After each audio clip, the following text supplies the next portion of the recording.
The Jake Asman Show will begin shortly. Thanks to all these great Patreon members who help support the show. Get your super chats ready. Jake will be here in just a moment. If you love the New York Jets, this is the place to be.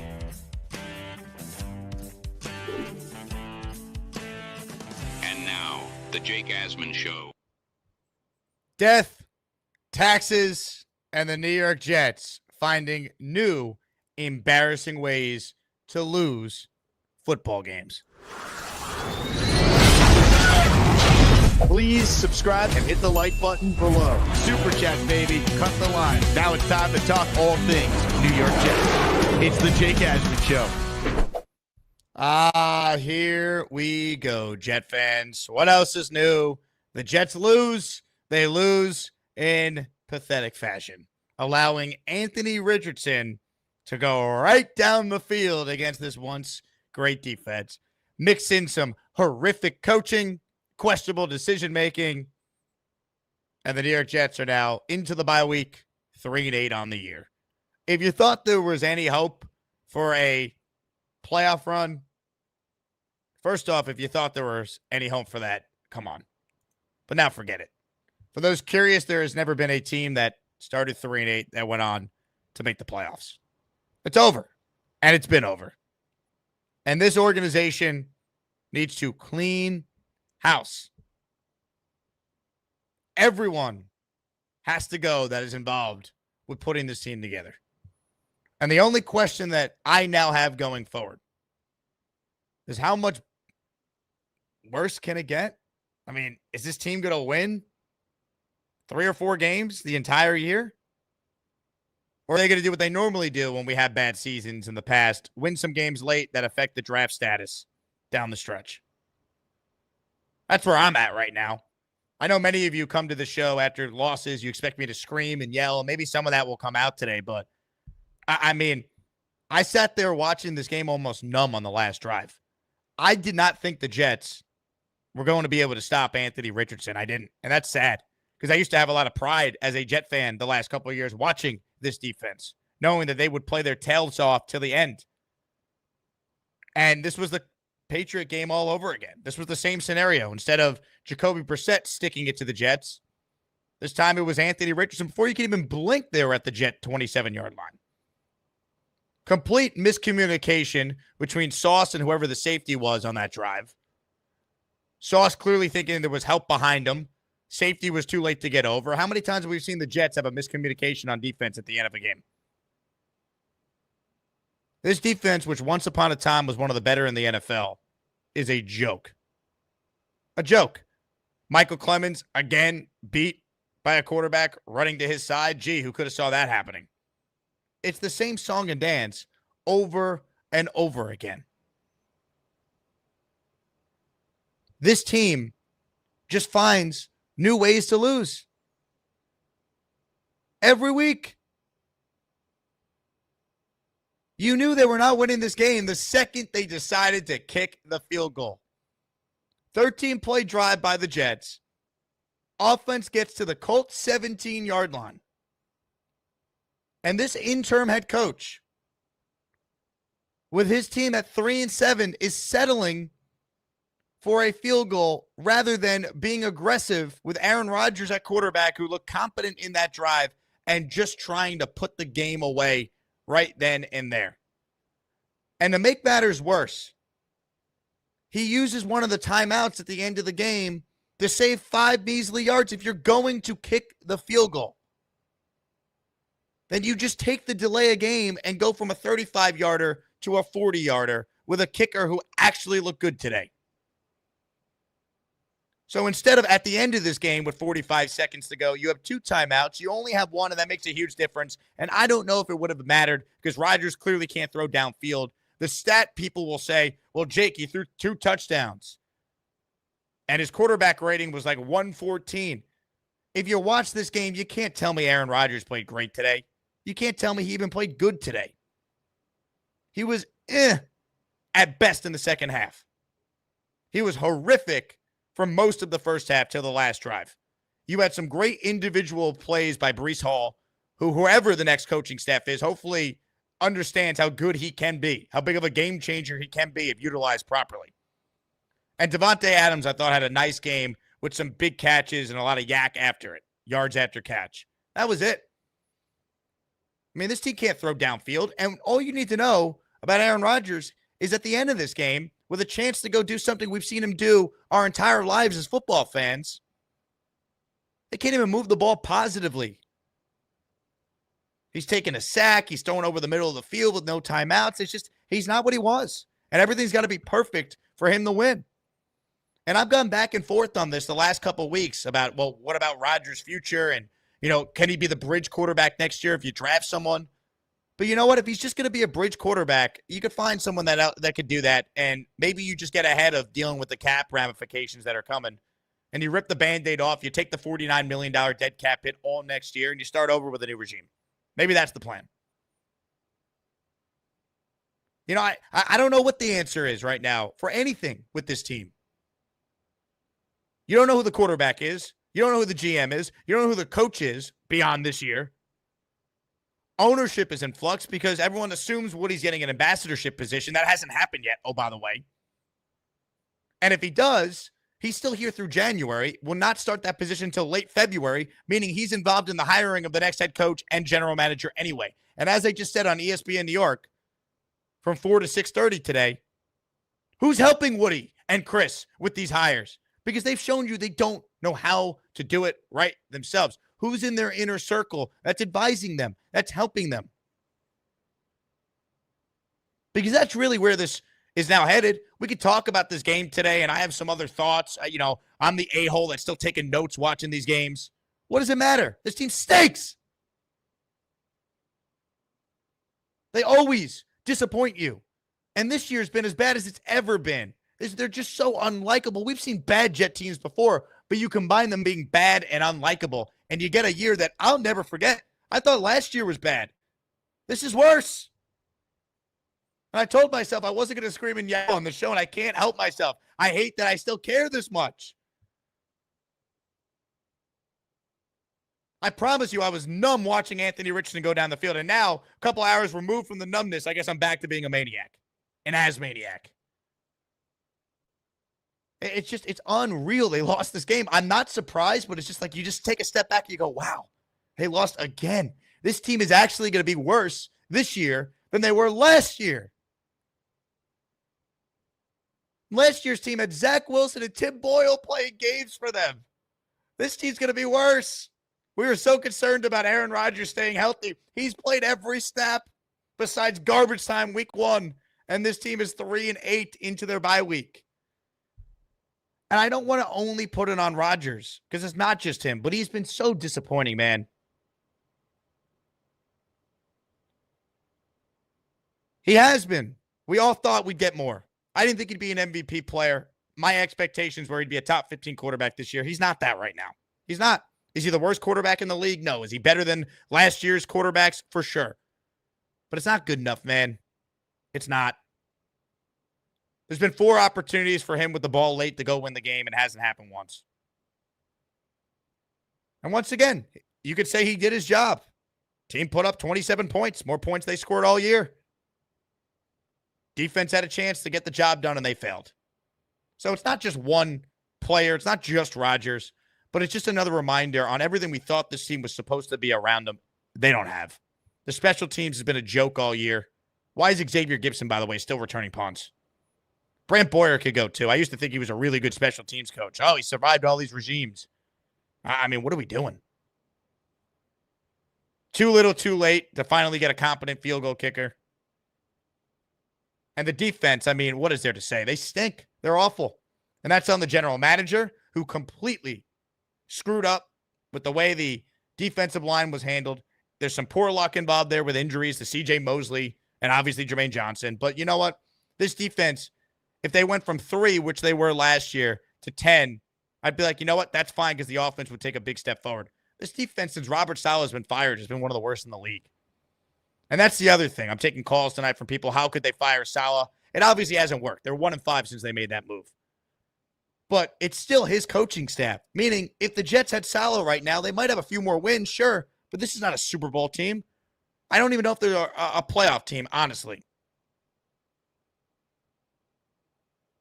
In hindsight, the biggest mistake was the mulligan year everyone got once Rodgers got hurt last year. But if you think about it, that only happens to the Jets, that Rodgers would get hurt 4 plays in. We could have went through this season last year and maybe salvaged it this year with Mike Vrabel as the coach right now, or Jim Harbaugh, or someone that has done it, instead of going into this year with Saleh, then firing him 5 games in and still having his staff running the show the rest of the way. And it has not worked. Nothing has worked.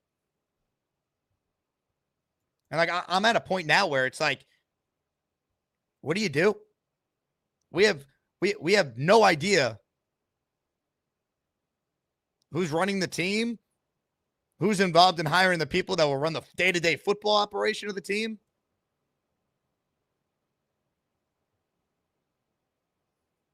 It's pathetic. And it's baffling to me that Jeff Ulbrich, with your team 3-7, is deciding to kick a field goal and then burning a timeout to do it. Who cares about the 5 yards if you're going to kick the field goal? 35 versus 40 yards is not a big difference in the NFL. And just go for it. You're 3-7. And here's what drives me nuts. The one time this franchise doesn't listen to what Aaron Rodgers wants to do on offense there, he's right. Go for it. And they didn't listen to him. Now we draw the line on listening to the Hall of Fame quarterback. We stop now at 3-7.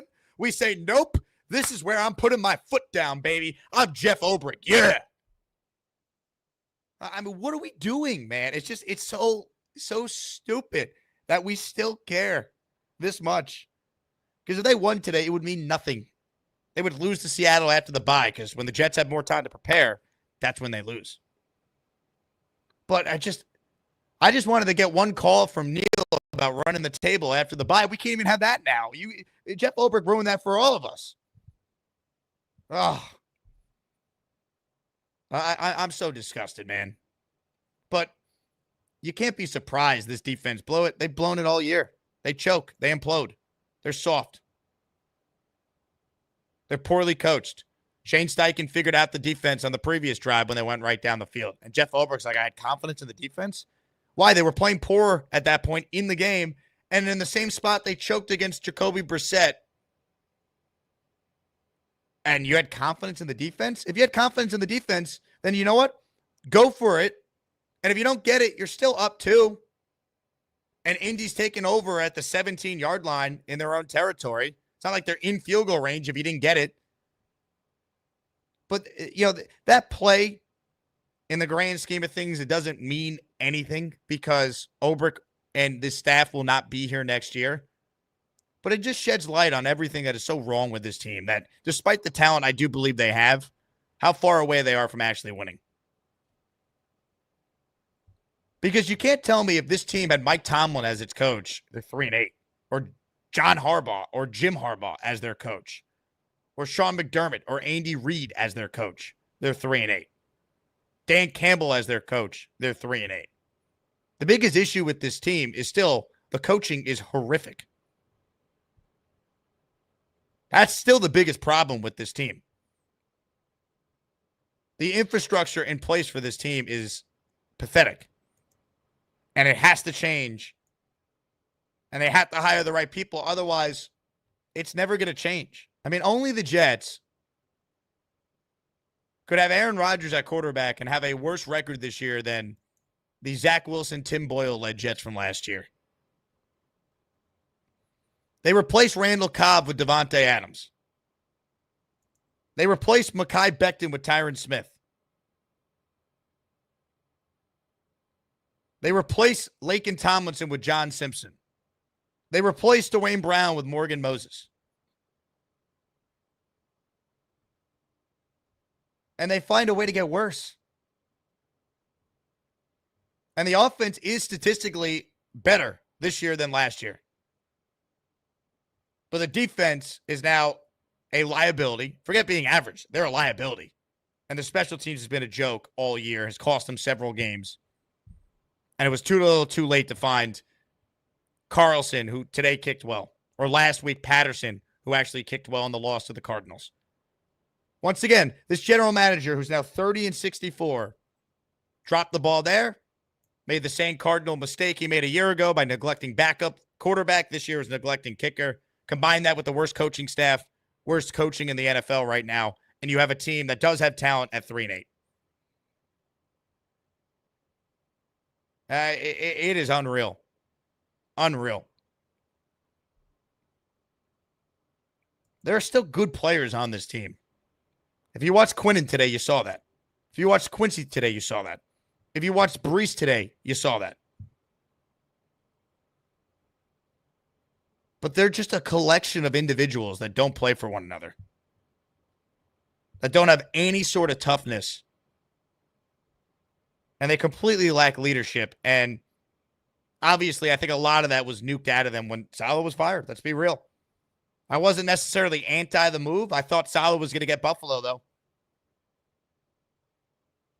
But pulling the plug 5 games in has proved to be the wrong move. But bigger picture, even if the Jets had a couple more wins right now, if they didn't make that move, they were not winning with this coaching staff, as we've learned. And that's why, as we look ahead now to the offseason, my biggest questions are not who the next GM and who the next head coach is. It's who's helping this ownership group hire those guys. Because I have no faith in Woody or Chris to hire the right people. And until they hire the right people, how does this change? It's just disgusting to be sitting through this year after what happened last year. And just once again, just being the butt of every joke again. If you didn't buy into the Super Bowl hype, fine. You didn't think they'd be 3-8. Even some of the biggest Jet haters I know thought this team was at least 9 or 10 wins. They're 3-8. Unreal. And now that they're basically done, this is when they'll start winning. Get ready. That's what we do with the New York Jets. We lose when we're supposed to win. We win when we're supposed to lose. And I, like many of you, are absolutely disgusted. If you're one of the 1,300 people watching live, God bless you. I appreciate it. Need all the support we can get as all the casuals check out. The diehards, we will be here for you each and every day. If you haven't subscribed to the channel yet, please do so. We hit over 40,000 a couple weeks ago. Next stop, 50,000. So shout out to all the Asmaniacs who continue to support the show. Reminder, Patreon is the best way to get bonus content, Discord access, discounts on every JakeAsman.com merch store item, and a heck of a lot more. Plus, if you want the show to remain a full-time show twice a day, best way to support me for less than a cup of coffee a month is patreon.com/JakeAsmanShow. All right, I'll get to the Super Chats. We'll mix in your calls as well. Another therapy session here on a Sunday night as the Jets lose to the Colts 28-27. You know, in the title I wrote heartbreaker, but I don't know, man. I think we've become just numb to this, at least some of us. We've come to just expect it. I know I did watching that last drive. Dre writes in with a super chat, Jake's season's over, get Rex in that building.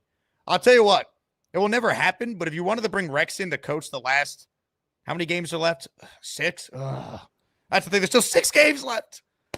But if you wanted to bring in Rex to coach the last 6 games, why not, man? That'd be why. It would be fun. Not going to win. It won't work, but it'll be fun. All right? I'll tell you what, Woody. I'll buy a ticket to the December 1st game against the Seahawks dressed up as Rex Ryan if you make Rex the coach the last 6 games. It's not going to matter, but it'll be fun. All right? How about that? Robert says, we're running the table after the bye. Yeah. By the way, even if they ran the table, they wouldn't make the playoffs. They now lose tiebreakers to the following AFC teams: Pittsburgh, Denver, Indianapolis. It wouldn't matter. Big fella. Sauce gave up when Saleh got fired. Rodgers sucks. I don't think Rodgers sucks, but he's not anywhere close to what he was. He's not even what he was in 2022. If you want to hear something that's so sad and only the Jets, if he was this version of himself on last year's team, they are a playoff team. But everything around him has collapsed, and it exposes that he's not what he was. I had a line last year. If the Jets just had bad quarterback play, they probably would win at least 9 games a year ago. I think Rodgers at times has been a bad quarterback. You put him on last year's team with that defense and Greg Zuerlein didn't miss, they make the playoffs. But this year's team, not even close to the team we thought they were going to be. Forever Ron has been an Asmaniac for 11 months. They stink. The whole team stinks. Boss was more upset that I was watching the Jets than me watching a game at work. That's when you know it's bad. Henny in the house. He says, don't worry, guys. We'll start winning now that we're out of it. It'd be nice to see what we have in Jordan Travis, but of course not. I don't think Jordan Travis is healthy yet. My understanding is he's not practicing. And to those saying, play Tyrod for what? What is that going to do? I don't want them to win more games at this point. We made our bed with Rodgers. I'll lay in it for 6 more games. It is what it is. 1189 says, Jets should pray and try to get the number 1 draft pick to lure the next GM and head coach for this team. That is the only thing that would work for Woody. I mean, even if they had the number 1 pick, who are you taking number 1? This is not a year where it's a no-brainer quarterback coming out. And we've seen this. Caleb Williams was can't miss. How's that working? Trevor Lawrence was can't miss. How's that working? You know what this team needs? The right football people in charge. And that's how the Pittsburgh Steelers are 8-2 right now. You know, that's how the Lions went from laughingstocks to a team with Brad Holmes and Dan Campbell that's contending for the Super Bowl again this year. The Niners are good every year, regardless of the amount of injuries they have, who their quarterbacks have been. They got to get the right people in here, man. That's what it comes down to. Tyrone writes in. Tyrone, thanks for calling the radio show tonight. This was Salah's defense, and it's showing some of those guys played hard for him. Doesn't matter. New coaches and GM again. Yeah. I mean, the fact that this team, though, defensively is completely folded without Robert Saleh is embarrassing. But that's what's happened. We've seen it.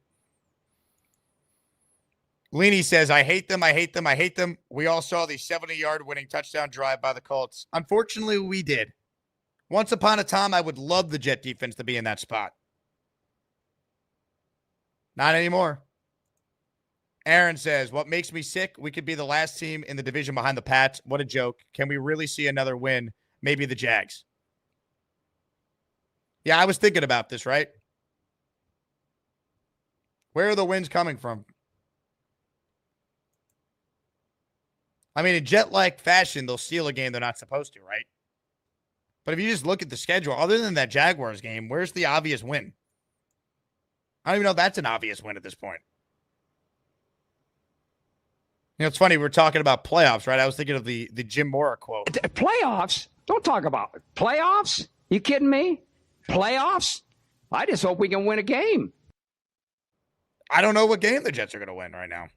That's how I felt. Curvin, coaching staff, worst ever. It is as bad as it's ever been. I mean, they are the worst coach team, I think, in the NFL. Seriously. Every team has the book on how to beat the Jets. It took Anthony Richardson about a half to figure it out, but he got there. This team will make no adjustments.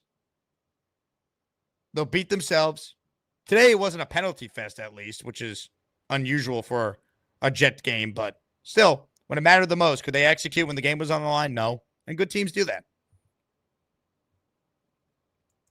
John writes in, firing Saleh, bad timing, but if Woody was dead set on it, there needed to be a succession plan. No brick, interim stuff, no chance at that point. Look, if we knew what we knew now, they would have entered the year with a different head coaching staff. The year we're having now, I'd argue if Rodgers didn't go down 4 plays in, we maybe have last year or a version of that. And then realizing that the coaching is a major problem, there could have been a move made to try and salvage it for this year, but we'll never know. And at this point, I'm just choosing to move forward because the different hypotheticals in your head will drive you crazy. Big Islander fan writes in, Jake, this team is just shameful. I don't know how I still turn on the TV every week. Got a sick feeling in my stomach as soon as it started. Defense stinks. Look, I actually thought the Jets were going to win today. And then I'm like, you idiot, when they're down 13-0. Why would you ever think they'd win today? But then when they took the lead, 24-16, I'm like, all right, maybe they do find a way. But the second I saw this interim head coach not go for it on 4th and 2, I had the worst feeling in my stomach. I don't know about you guys. That's how I felt. If you're watching live right now, please click that like button. Thanks to everyone tuning in. Altoona writes in with a super chat. Kenny Yeboah should not be allowed to wear Altoon's number. That's all I can muster today. I'm a beaten man. At least Yeboah scored a touchdown. Congrats to him. Story Lynn went to the game with my cousin who's a Colts fan. I'm completely disgusted. Defense is terrible. Put Rodgers on IR. At least we have a kicker. Steelers overrated. What would putting Rodgers on IR solve? Exactly. What would that accomplish? And once again, he wasn't good today. But if this defense was anywhere close to what they've been the last 2 years, they win the game. And they win the Patriot game. And if Zerline could hit a couple kicks, they'd have a couple more wins. Rodgers has not been good, but it just shows you it's way more than just him. And last year, they had worse quarterback play than what you've gotten from Aaron Rodgers, but they won more games. Why? Because they had a kicker who couldn't miss. He missed 3 all last year. And their defense was 3rd in the NFL. That's the difference. This year, they're in the 20s on defense, and they're going to be in the 20s, if not late 30s, if not 32nd, as far as special teams.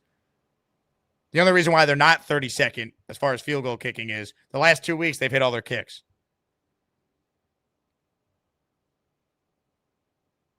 Robert, only Adam Gase could save us. I'll tell you what, if Gase were the head coach, they'd at least have 1 touchdown on their opening drive this year. Not 0 in 11 games. That's the only thing Gase did well, the opening drive. Michael says, thanks for being there for us, Dr. Jake. Your work is appreciated. Bring Rex in now to assess the locker room. I think we romanticize Rex a little bit too much around here. And I love Rex, but I don't know about that one. I'd bring in Rex just to make the Jets watchable the final 6 games. It'd be fun. But I'm kind of kidding when I say that. Lee writes in, Geno just led a game-winning drive. Geno's been a competent quarterback. We'll see. We'll see if Seattle could go on a run here, get back to 500 and do anything. Dark Knight Steve, as soon as Rodgers was denied going for 2, I know we would lose. So painful. Yeah, right? I think most of us felt that way too. I know I did. And if you're Jeff Ulbrich, dude, you're 3-7. This might be your only chance to ever be a head coach. Go down swinging. If it doesn't work, you still have the lead. It's not like you're deciding between kicking the field goal to take the lead or you need the touchdown to increase your lead. Go for it. But they don't do it.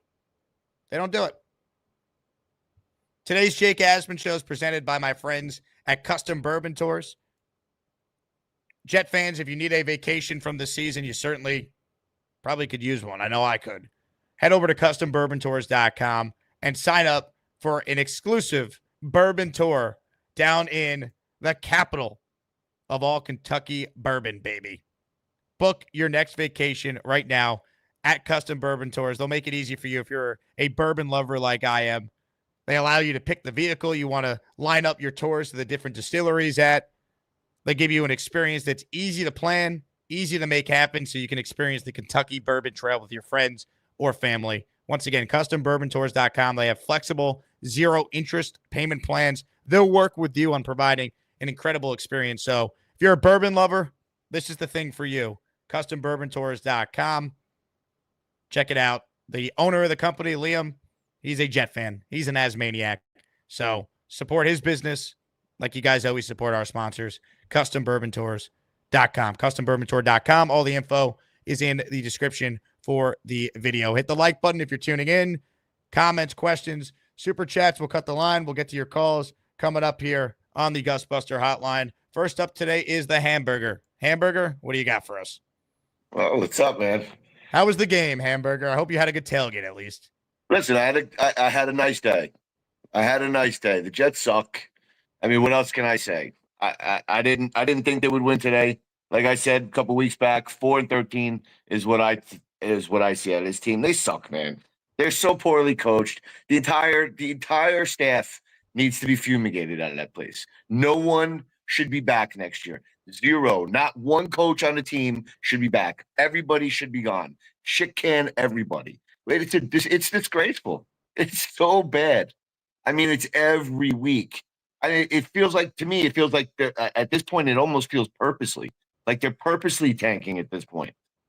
I don't know about you, but that's how the way I they feel. play the first half, if you told me they were trying to lose on purpose, I'd believe it. That's how bad that first half was. I mean, they didn't get a first down till what, 2 minutes left in the second quarter? Yeah, 3 minutes left. 3 minutes left in the second quarter.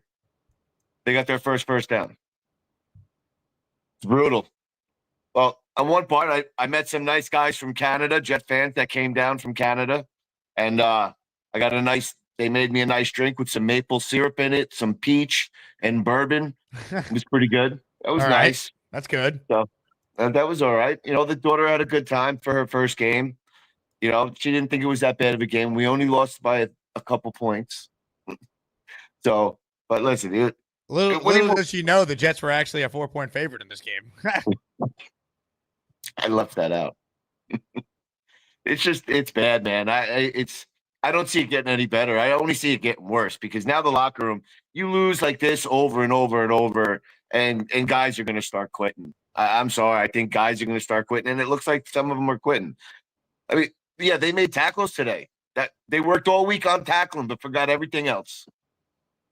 They worked all week on tackling, and they forgot about their game plan because it sucked today. It was bad on defense.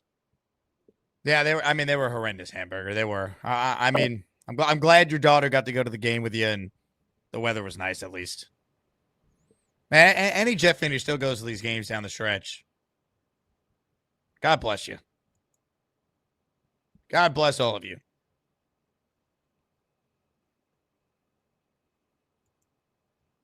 Boomtown with a super chat, an Asmaniac super chat. Shambolic adjective. Chaotic, disorganized, or mismanaged. The Jets are a shambolic franchise. That they are. They're a bad franchise. Poorly run.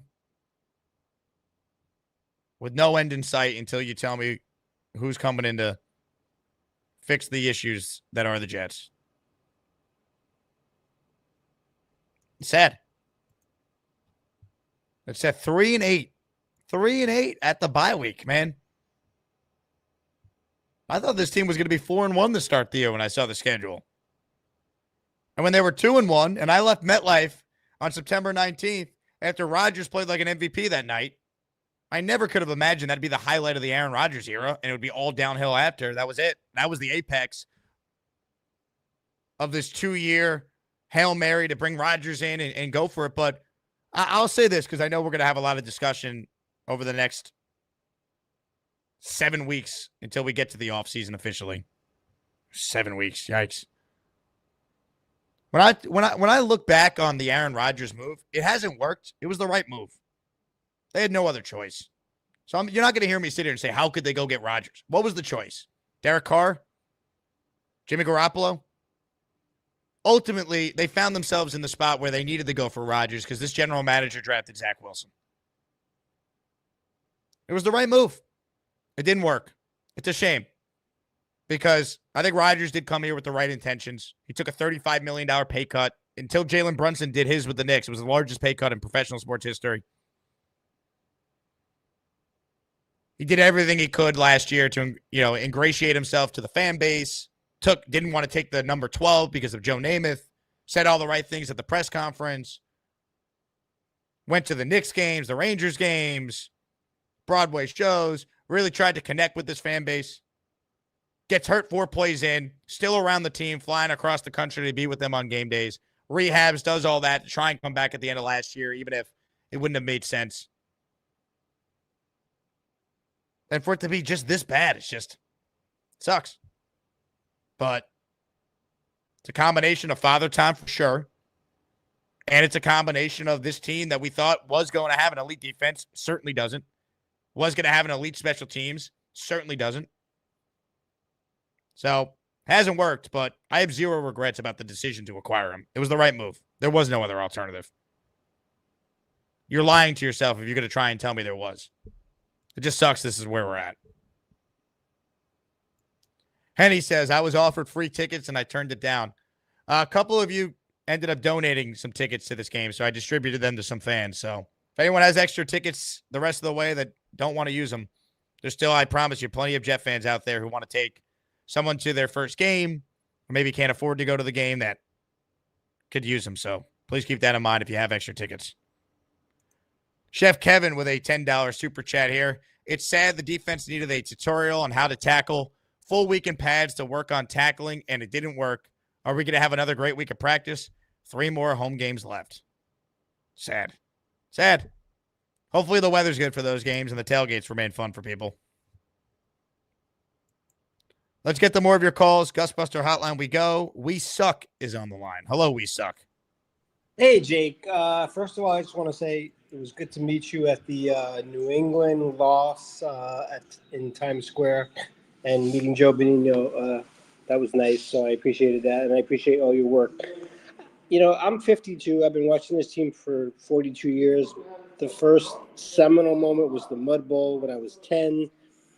And right now I'm caught between being really pissed off and just kind of laughing. I'm in this purgatory of between the two. And I don't know which is weighing more, the anger or just the laughability factor of this franchise. It's a purgatory. It's a weird purgatory. And I don't know where we're going to go from here because, I mean, Aaron Rodgers, it's not all on him. And the secondary sucks. The coaching sucks.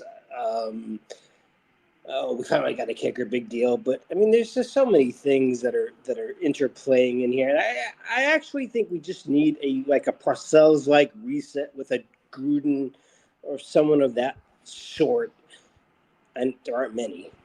But again, 42 years I've been watching. I've watched 99% of these games. I've been to a few. My ex-wife actually has season tickets to the 50-yard line, first row from her grandfather, and she lives in Florida, and she tries to sell these tickets, and she's getting pennies on, not much on the dollar now. It's just sad, man. It's just 42 years. I've watched probably every game. Yeah. Take it anymore, man, dude. I get it. If there was one word you can say to me, what would you say to me? If there's one word I could say to you? Yeah, like one word to just make me think there's any hope. I don't have a word for you. I'm sorry. I don't know. I can't do it in one word. I could tell you, I could give you hope by saying, as bad as it is right now, there have been teams that have been in worse spots that have turned it around. And how have they done it? They hired the right people. I mean, the Jets with Kotite were 1-16. Parcells came in. They went from 1-16 to 9-7. And then the year after that, they were 12-4 in the AFC title game. If you don't think it could be turned around, there's examples in Jet history of it being turned around. It's a long time ago, but it's happened. The Lions were a joke. They turned it around. You know, the Texans had a preacher, a pastor running their organization. They turned it around. There's a lot of examples of it. But you got to bring in the right football people. And my biggest question is, who's assisting ownership with that decision? Because I don't have faith in Woody and Christopher getting in a room and being able to identify the right people that this franchise needs. But you know what? Every Knick fan could have said that about James Dolan, and eventually he hired Leon Rose and Tom Thibodeau. So you have to just hope that, they hire the right people. But I can't give you hope in one word. I mean, the team's awful right now. This is as bad as it's ever been. They stink. And until they hire the right people, it's not going to change. We've seen this now. Black Gypsy up next on the Gusbuster Hotline. What's up, Black Gypsy? Yay. So when we were optimistic, I made this, right? Breaked up, ready to go to break. All right, so I'm keeping this as a momentous thing for me because this is the worst year ever for us. We've had years where we were worse because we're just a shitty team. But with the expectations this year, this is by far the worst year. The second, Aaron Rodgers didn't get to go for 2 because he knew the defense wasn't going to hold up. So he wanted to go for 2. That's the only reason why you do that. I go for 2, bro. Like, this is the worst. So what I did now is narrative change because I'm gonna be a Jets fan for life. I'm not gonna leave. I'm not gonna get mad anymore. When something bad happens, adversity is there for a reason, something to learn from it. So my narrative changes Are we going to watch Rodgers go out? Are we watching his retirement? Are we going to get a quarterback? I'm already done with the season. I was done with the season the second we lost to New England. Because to me, I'm like Ohio, Michigan. The only game I care about throughout the season is beating fucking New England. That's all I care about, bro. We can lose the rest of the season. If we beat New England, we're good. Once we lost that game, it was over. Yeah, look, I'm with you as far as looking ahead now. I mean, what is there to say about this year? You know, there's 6 games left. If Rodgers wants to be back next year, that to me is up for the next GM to decide.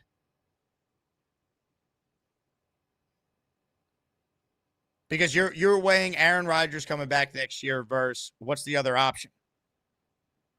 To me, even if he's back next year, the only way I personally would be okay with Rodgers being back next year is if you're telling me there's a plan to draft the quarterback and that guy's going to sit and Rodgers is the bridge guy. But I want Rodgers having zero input on who the GM is, who the coach is, the style of offense they run. They tried it his way. It hasn't worked. So if he wants to keep playing and the GM says, hey, we're starting with something fresh, you trade him. Or if you can't get anything for him, you're going to end up cutting him. And either way, you're going to have to deal with the cap ramifications. You get a head start on it. You take the $49 million dead cap hit.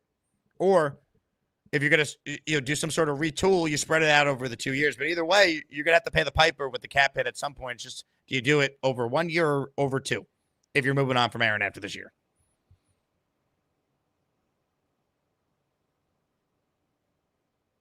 Or Aaron might retire. I mean, he I'll tell you what, I don't think he's back next year because there was a story from Connor Hughes today of SNY that part of Rodgers coming back is if, the front office and coaching staff would be similar for him. And if that's the case, he's not back then because Douglas is gone and Ulbrich is gone. So he's gone then, if that's what it comes down to. If he changes his mind, he wants to play, that to me is not really up to him. It's new GM and coach deciding.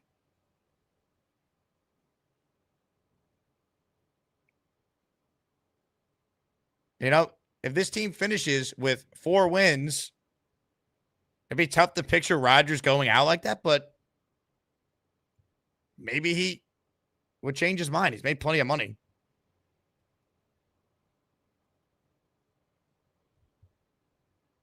I don't know. I just can't believe we're talking about this. In my wildest dreams, I couldn't have predicted a 3-8 season. Party with Peg and Artie with a super chat. It doesn't matter what draft pick we end up with if Woody doesn't hire well. This blows before the bye. We were dead. We deserve better. I could tell you this fan base deserves everything and more. Everything and more. It is criminal what the Jets continue to do to us as fans of this football team. We keep coming back for more. And by the way, can I say this? Don't shame any Jet fan who's still going to these games, by the way. People pay a lot of money for these tickets. Get to spend time with their family, get to go to tailgates, get to have fun. I'm seeing a lot of people being like, why would anyone show up? The tickets are bought and paid for already.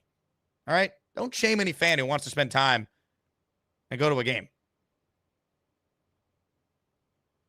Let me say that too, because I know where this is now headed. Unfortunately, this is my 4th year doing this show. The Jets haven't sniffed a winning record in any of them. So when we start giving away all these tickets and the comments are going to be, why would anyone want to go? Let people go and have fun. Don't tell people how to be a fan. It just sucks to even have to say that because we should be talking about this team post-bye. What can they improve on? What adjustments can they make? Can they play well down the stretch to get into the playoffs and end the drought? But we're talking about, does anyone want to go to games for free at the end of the year? Rob the Jet fan is up next on the Gusbuster hotline here on the postgame show. Before I take Rob's call, click the like button and subscribe to the channel before many of you check out on the season. Thanks to all the true Jet fans who support us day in, day out. Rob, what do you got for us? Hey, Jake, not a lot of much other than just crap on top of crap, as Bobby would say. I mean, just things have just progressively gotten a lot worse. I'm still sticking to, I think they let Salah go way too early It definitely cost us at least a couple of games. I know that's not the answer. I know that ultimately they would probably still have a bad year, but Woody is a bonehead for doing what he did. And you know what, Jake? Can this defense make a stop? I want to sound like Beningo here, but can this defense make a freaking stop? No. They're winning the game. Okay, it's not indicative of the way Aaron played his numbers. I realize that. But at the end of the day, they were winning, and the defense needed to make a stop. Look, quickly, Jake, when Saleh was the coach, and again, it's not that I'm promoting Saleh to be the coach for the next 10 years. It's not what I'm saying. But with Saleh, the coach, San Francisco, they allowed 32 points. Awful. Okay. Next game, they allowed 17. They beat Tennessee. Next game, they allowed 3 against New England. Next game, they allowed 10 against Denver, but they lost that game. And then Minnesota 23. Okay. With this brickhead, Minnesota 23, Buffalo 23, Pittsburgh 37, New England. Minnesota was Saleh, Rob. Saleh was still the coach of the Vikings game. Yeah. Okay. Excuse me. All right, but Pittsburgh 37, New England. It's been bad. It's been they have they're allowing the most EPA per play of any defense since week 6. Arizona, Jake 31, and today 28. It's gotten worse. Is my point. Worse. This is worse. This defense sucks. And you know what, Jake? Here's the whole thing. What people, I'm screaming and yelling. I'm saying coaching. Because you know what? You got a guy like Sean Payton. Okay. He's got a team in Denver, which is starting to take shape now. It's not a bad team. Now you got Bo Nix, who's a guy that they drafted, who everyone said sucked. He wasn't that good of a quarterback. And I'm not saying he's a phenomenal quarterback, but he threw 4 touchdowns today. Now he's got 14 with 6 interceptions. They're 6-5. They're probably looking at a good shot at making the playoffs. And you know why, Jake? Because they had the right man coaching the team in Sean Payton. And we don't. The bottom line is that we need to get Vrabel. I don't want no reclamation projects. I don't want these guys coming out of college and saying, oh, let's see what they can do. And no offense, Jake, I don't even want to see these second time around guys. Oh, the first time they were coaches, they were bad. But, chances are they could be a good coach the second time around. I don't even want to see that, Jake. I want to see someone like Vrabel, someone who has a track record, disciplinarian. He's great defensively. And you know what? It's like we said, Jake, he knows how to hire an offensive coordinator. He's done it twice. 2 guys that he hired were head coaches, and one still is. So you know what? That tells me someone who knows what the freak they're doing. I don't want to see brickhead. I'm sick of that. I'm going to mangle that brick into 500 fucking pieces right now because I'm so pissed, Jake. Let me grab that brick and just smash it, God damn it.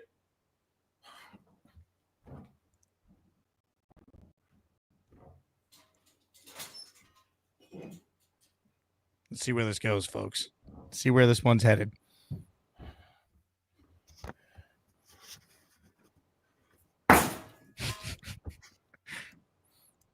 Thank you, Rob. Because it's safe to say Rob is no longer bricked up. Let's get bricked up. I don't know what that accomplished, Rob, but thank you. Maybe Gator will take your audio there and make a new bricked up video off of that. I don't know. Chiefs game, just gone final. Bills at home. Did what they normally do in the regular season against KC. They beat them.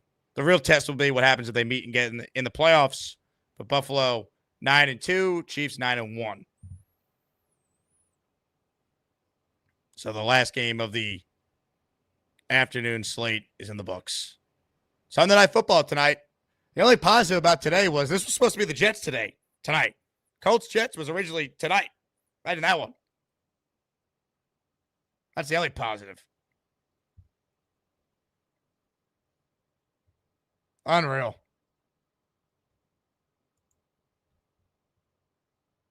Funky Monk. It's clear Rodgers wants the same staff because he runs this group of coaches in front office. Well, he probably doesn't want to learn a new offense, but if he's back next year, tough shit. We tried it your way and it wasn't working. I'm a Rodgers guy. I don't regret the move bringing him in. It was the only move they could have made. It was the right move. But he's no longer what he was, so we can't justify running an offense that's from 1987. Right? Either get with the times or don't play football for this team next year. I won't hold it against Rodgers if he doesn't want to do it. He doesn't owe the Jets anything anymore. He's trying. He got hurt. He's old. He gave back $35 million. If he doesn't want to play, he doesn't want to play. But if he does want to play, it's no longer, well, we need Hackett here to be the OC. We got to have all these hand signals and change plays at the line. Just get up there and run the play. Run an NFL offense that we see in 2024. And if he's not on board with that, then see ya. But if he wants to play, he's under contract. And then the Jets have to decide if he does want to play, are we better off just cutting him and spreading out the cap hit over 2 years or just taking it on the chin for 1 year? And if you get the right coach, you can take it on the chin next year and still be competitive. Denver's 6-5 right now. Look how much money Russell Wilson is counting against their cap. You can't tell me Denver's got a better roster than the Jets, but they're way better coached. So you got to find the right coach. That's what I'm the most focused on. The GM's important too, but really, it's about coaching for this team. Henny, can't wait to pick 11th in the draft again. Probably. I wouldn't be surprised. Gator in the house. Hot take. Rodgers retires and takes a position under RFK Jr. in the Trump administration. This is where we're at. How was last night when President-elect walked in, lit fire? UFC last night was awesome. It did not end until close to 2 in the morning, though, which is insane. Insane. By the way, I said this on the radio tonight on ESPN New York. Think about the MSG employees that work events at the Garden. Friday night, Knicks-Nets. Last night, UFC, which the prelim fight started around 6 o'clock. It didn't end until 2 in the morning. Today, St. John's played New Mexico at noon, and then the Knicks are playing the Nets right now at the Garden. So you're talking about 4 events in 3 days at MSG. Shout out to anyone who works at the Garden, including a couple Asmaniacs who I ran into last night. A couple guys in security and one of the vendors said hello last night.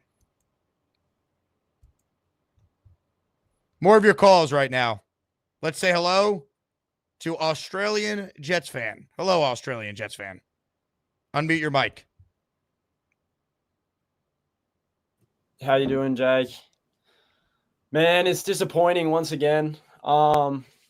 Obviously, like you said, it was meant to be a Sunday night. That's better for me. Another 5 a.m. game.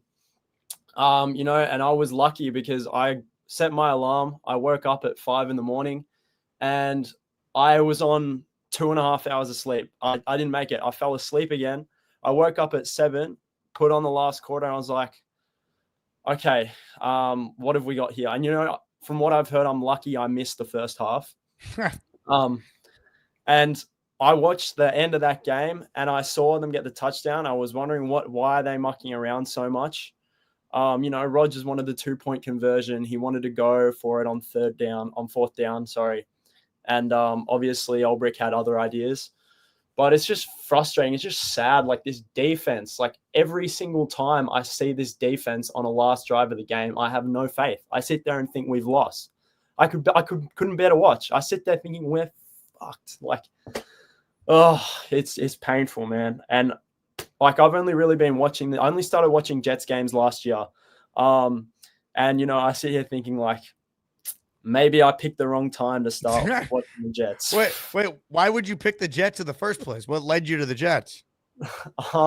Because my dad goes for the Jets. Why is he a Jet fan? Is your dad named Craig? Well, he loves New York. He's been in New York obviously before I was born, and back then I think the Jets won their division. They weren't bad. I think this is like early 2000s, late 90s. So like. Yeah. But obviously, my whole lifetime, they've been shit. Rodgers comes in, I start like Zach Wilson was the first quarterback I watched. It's obviously not great. And then, I see we get Rodgers and I think, okay, I got interested in the sport. It's like here in Australia, October is like that period of the year where there's no Australian sports on. NFL is the only sport on. There's no NBA yet.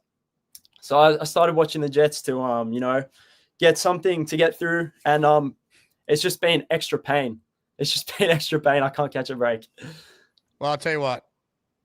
If you want to talk about pain, try talking to some of the people that call this show that have been fans for 50-something years. I know a guy, 58 years and counting. He was so confident in the Jets that he had to spend $250 yesterday paying off a bet on gifted memberships. Neil is up next. Hello, Neil. Hello, Jake. I'm next up on the couch. I feel like we're going to call you Bob Newhart for the rest of the season. You remember Bob Newhart? I do. I my favorite therapist of all time, though, is Dr. Melfi. So I'd prefer to be Okay. Dr. that's Melfi right. Asman. That's right. Yep. We're going to do Dr. Melfi, and certainly we know who Rob is. Of what patient of Dr. That's Tony Soprano, if there ever was one. And Rob just took Professor Melfi and put her, remember he did this to her? That's going to be Rob if we have any more losses. I spoke to Rob a couple times today. Let me tell you something. Okay, now that I'm on the couch, let me put my 2 cents in. Aaron Rodgers is not even, let me put it this way.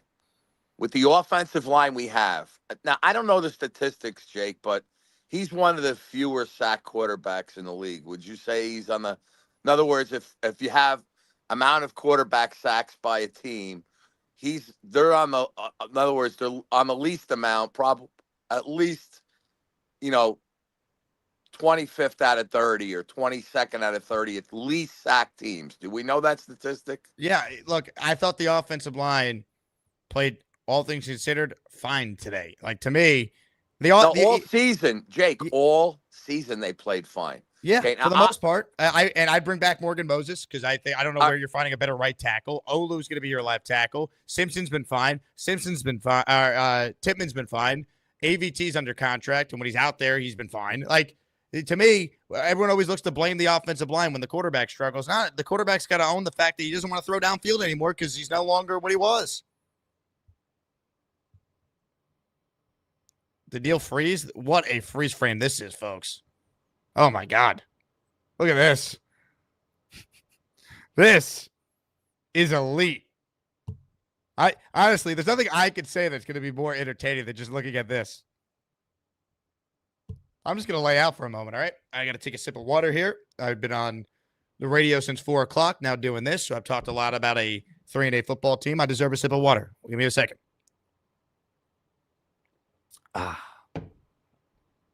This is great.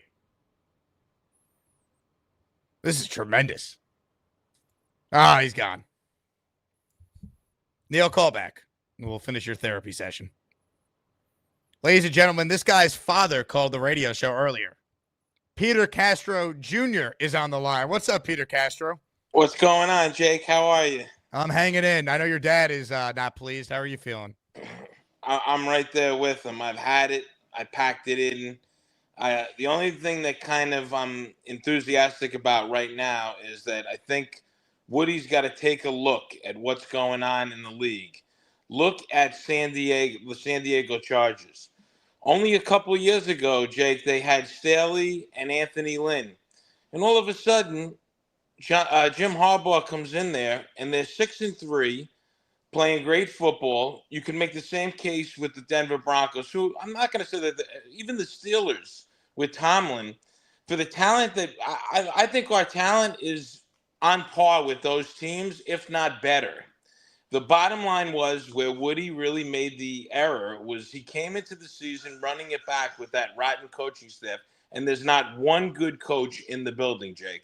So what Woody's got to do, and I see him sitting in the press box watching this disaster week after week, take the message of what's going on in the league, and he's got to make sure that this time around we get the right coaching staff in here, the GM, get a guy that knows his stuff, and then you're off and running. Then you have talent.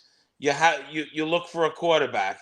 might be a bridge. I agree with you guys. If Rodgers was, the coach wants to take him back and he wants to stay for a year, you can do something like that. But I'm not listening to him anymore. If not, I'm going to do what my new GM and new coach and the new regime want to do, because this has not worked. And these guys, like Sauce Gardner, just needs coaching. He needs coaching. He's not being coached correctly. And you're starting to see them. We talked about this a couple of weeks ago. You're starting to see these good players regressing.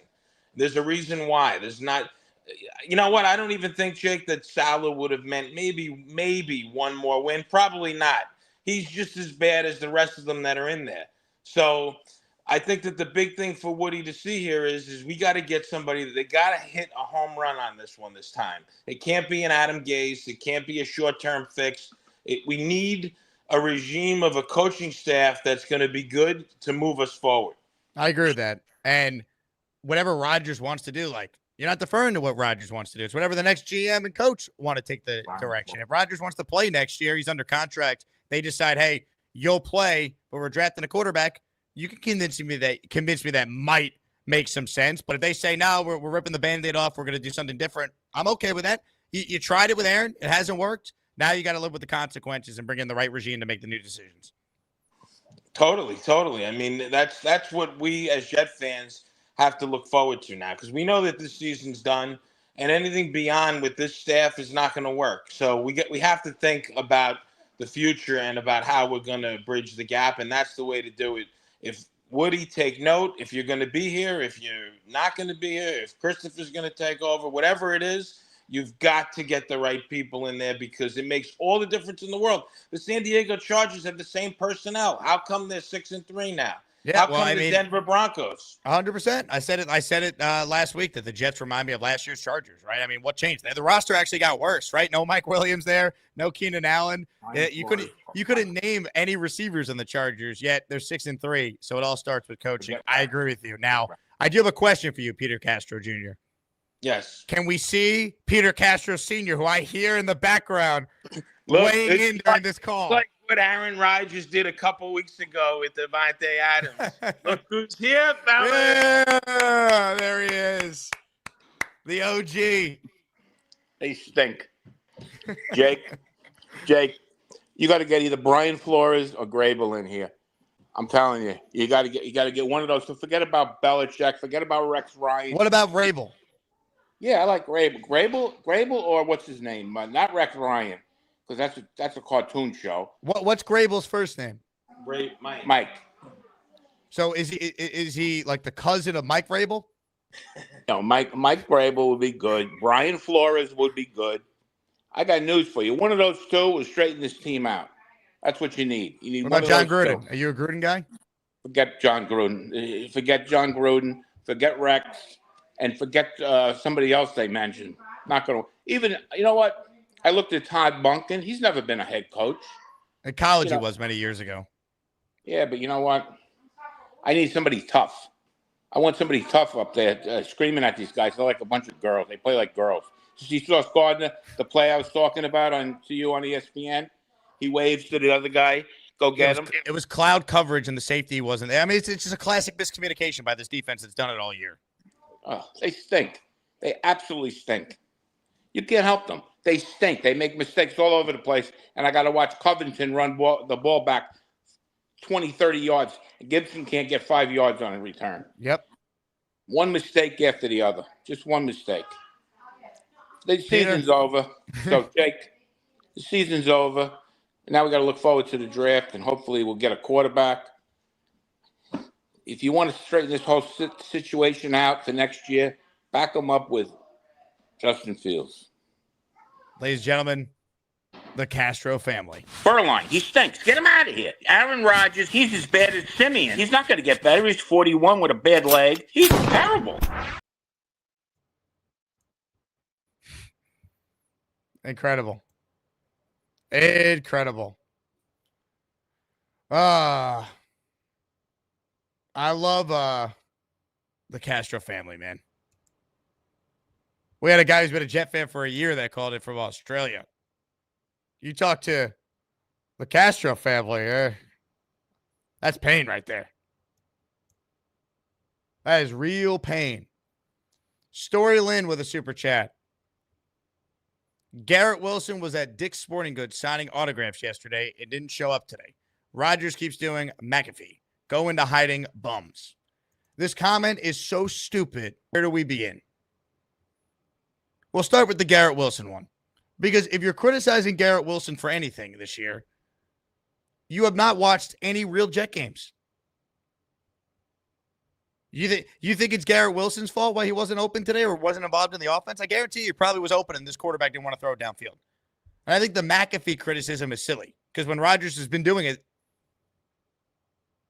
when he was with the Packers, he was winning MVP awards. It's his fifth year doing it. It has nothing to do with the outcome on the field. You could say, should he be doing it when they're 3-8? I mean, I guess it has no impact.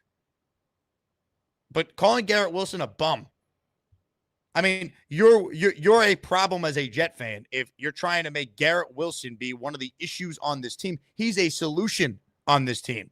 It's one of the few good players, great players this team has actually drafted on offense. When was the last time the Jets drafted an offensive player as good as Garrett Wilson? When? Tell me, when was the last great offensive player this franchise has drafted? That's not an offensive lineman, right? Because then you could tell me Nick Mangold or you could tell me DeBrickashaw. That's fine. Who was the last great offensive player this franchise drafted? I'll wait. You're going to call Garrett Wilson a bum? Story Lynn, I am a capitalist, so I appreciate your $5. It will go to the dinner fund, but your day is done. Now look what you've done. No more protection from the Asmaniacs. Had to pull you out of the chat and cast you down with the sodomites. Some time in here will feel like you've been run over by the lane train. You understand me? You catch my drift? Give him another 24 hours to think about it.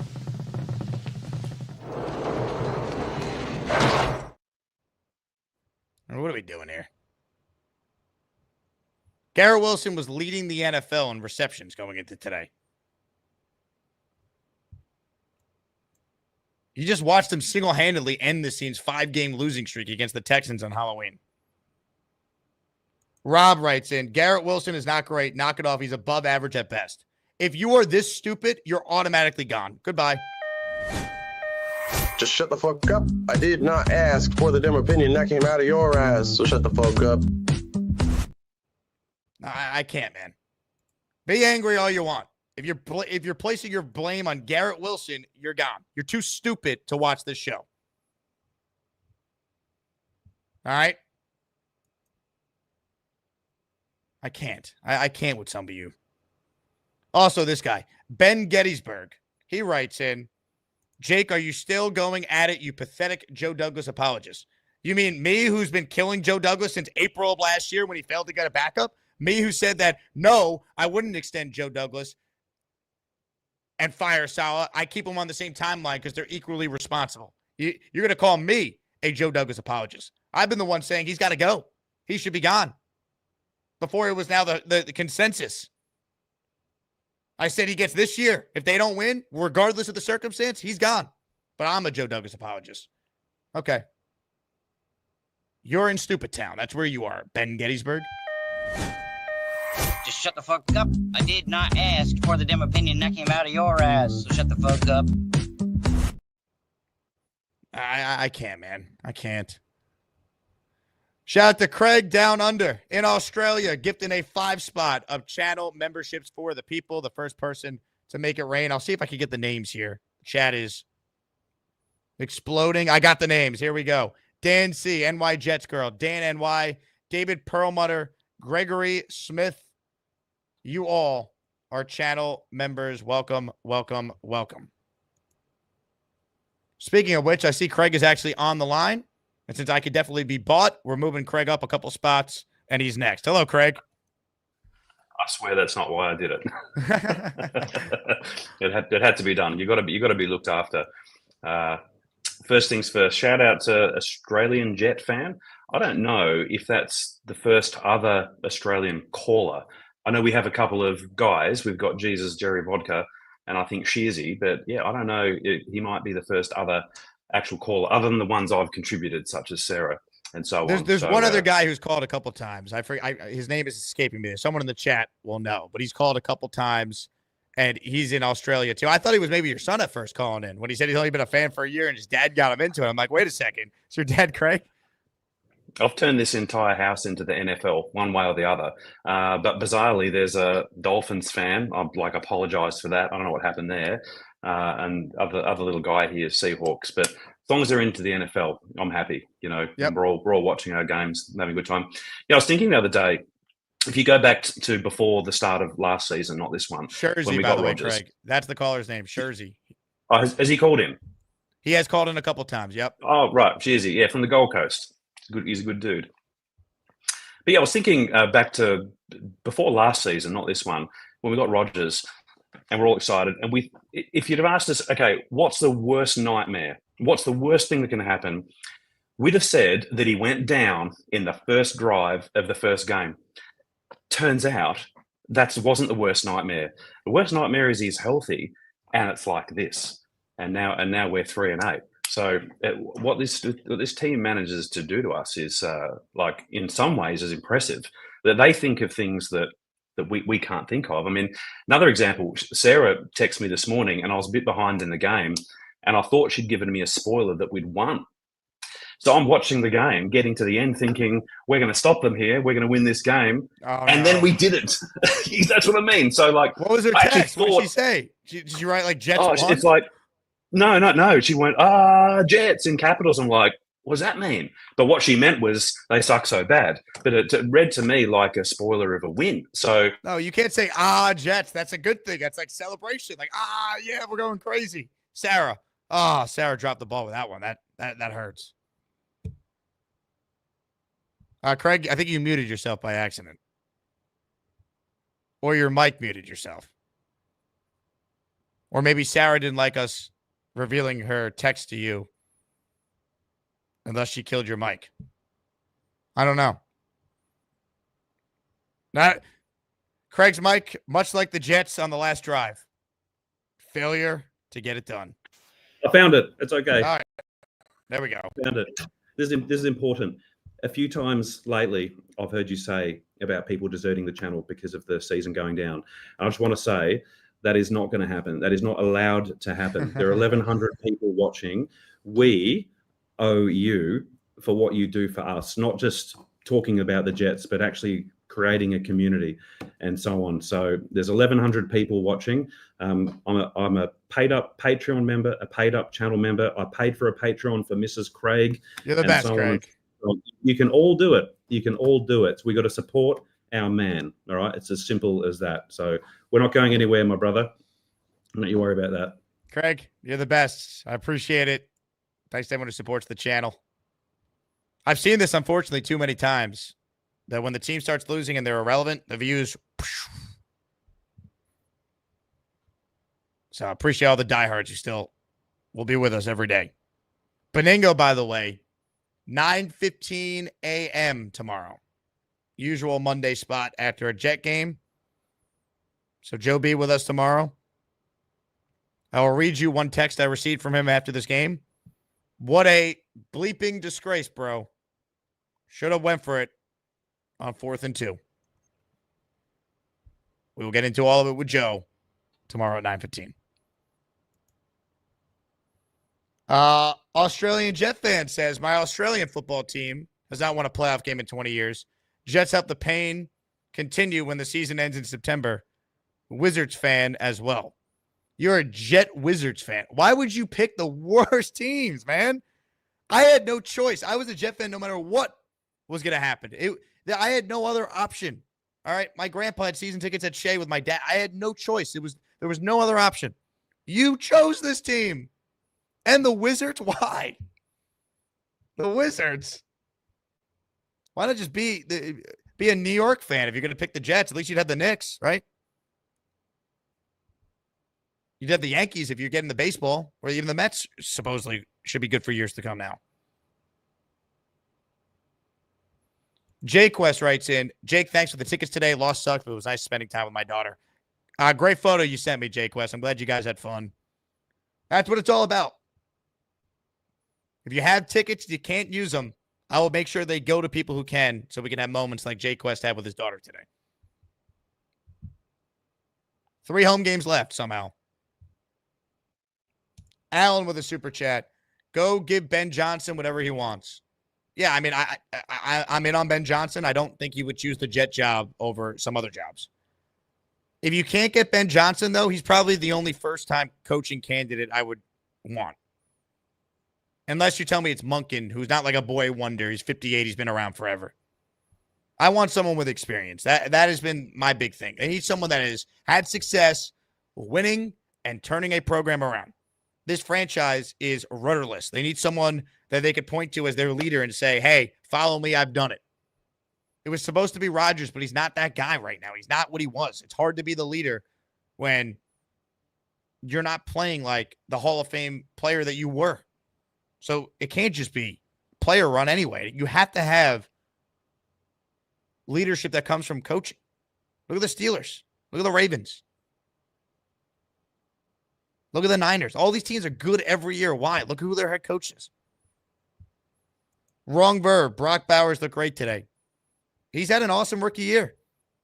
I still think Olu Fashanu was the right pick for this team that was trying to protect a 41-year-old quarterback in an all-in year.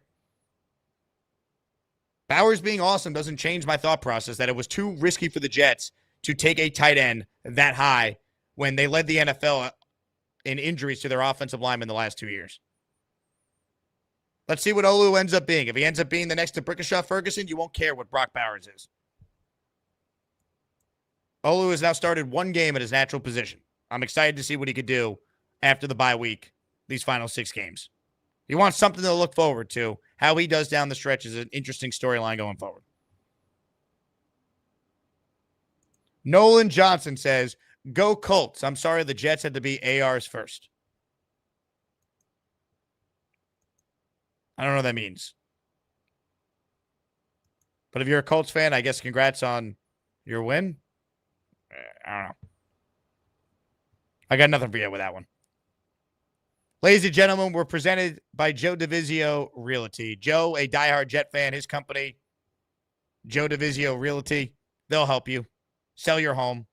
They'll help you with a bunch of different needs. The website, you see it right up there on the screen, sellwithjoe.com. Joe and his team will get you top dollar in any market, anywhere in the area, no matter the situation you're in or what condition your home is in. So if you're interested in potentially selling your home, work with Joe. He's one of the top real estate professionals in New Jersey and the surrounding metro areas. Him and his team are the best, honestly.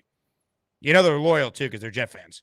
Whole house needs repairs. Joe and his team, they got you. You're behind on payments. Joe and his team can help you with that. If you're dealing with bad tenants or squatters, no problem for Joe DeVizio and his company. Selling homes, getting you top dollar. That is what they do. Single family, multifamily, commercial building, investment properties, condos, townhouses, beachfront, lakeside, urban dwelling. They do all that and more. Joe could sell any property, any place, anytime, and get you top dollar. Call Joe with the number you see on the screen or all the info in the description. 959-CALL-JOE, or the real estate website is in the description box for this video. So give his office a call or check out the website, sellwithjoe.com. Super chat. Actually, we don't have a super chat. I thought we did. Back to your call as we go. Let's say hello right now on the Gusbuster hotline to Nate, Nate. Hello, Nate. Like deja vu, man. Deja vu every week calling your show. It's terrible. I felt like it was Denver walking out of the game, like another one we should have won. But I'm kind of emotionless. I used to be like Neil in terms of, like Mark Sanchez days. I was still like, oh, we'll beat New Orleans in New Orleans with MVP Drew Brees, and we got the defense, and we'll get the running game going with Thomas Jones. And now it's like today I was expecting to lose. It didn't matter. Like it just.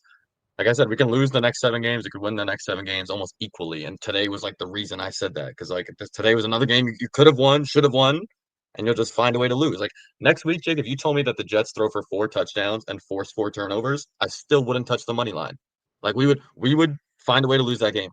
There would be missed extra points and then a botched punt that leads to like Rutgers caught the ball and I thought he threw it on the ground. I was about to walk out of the stadium in the first.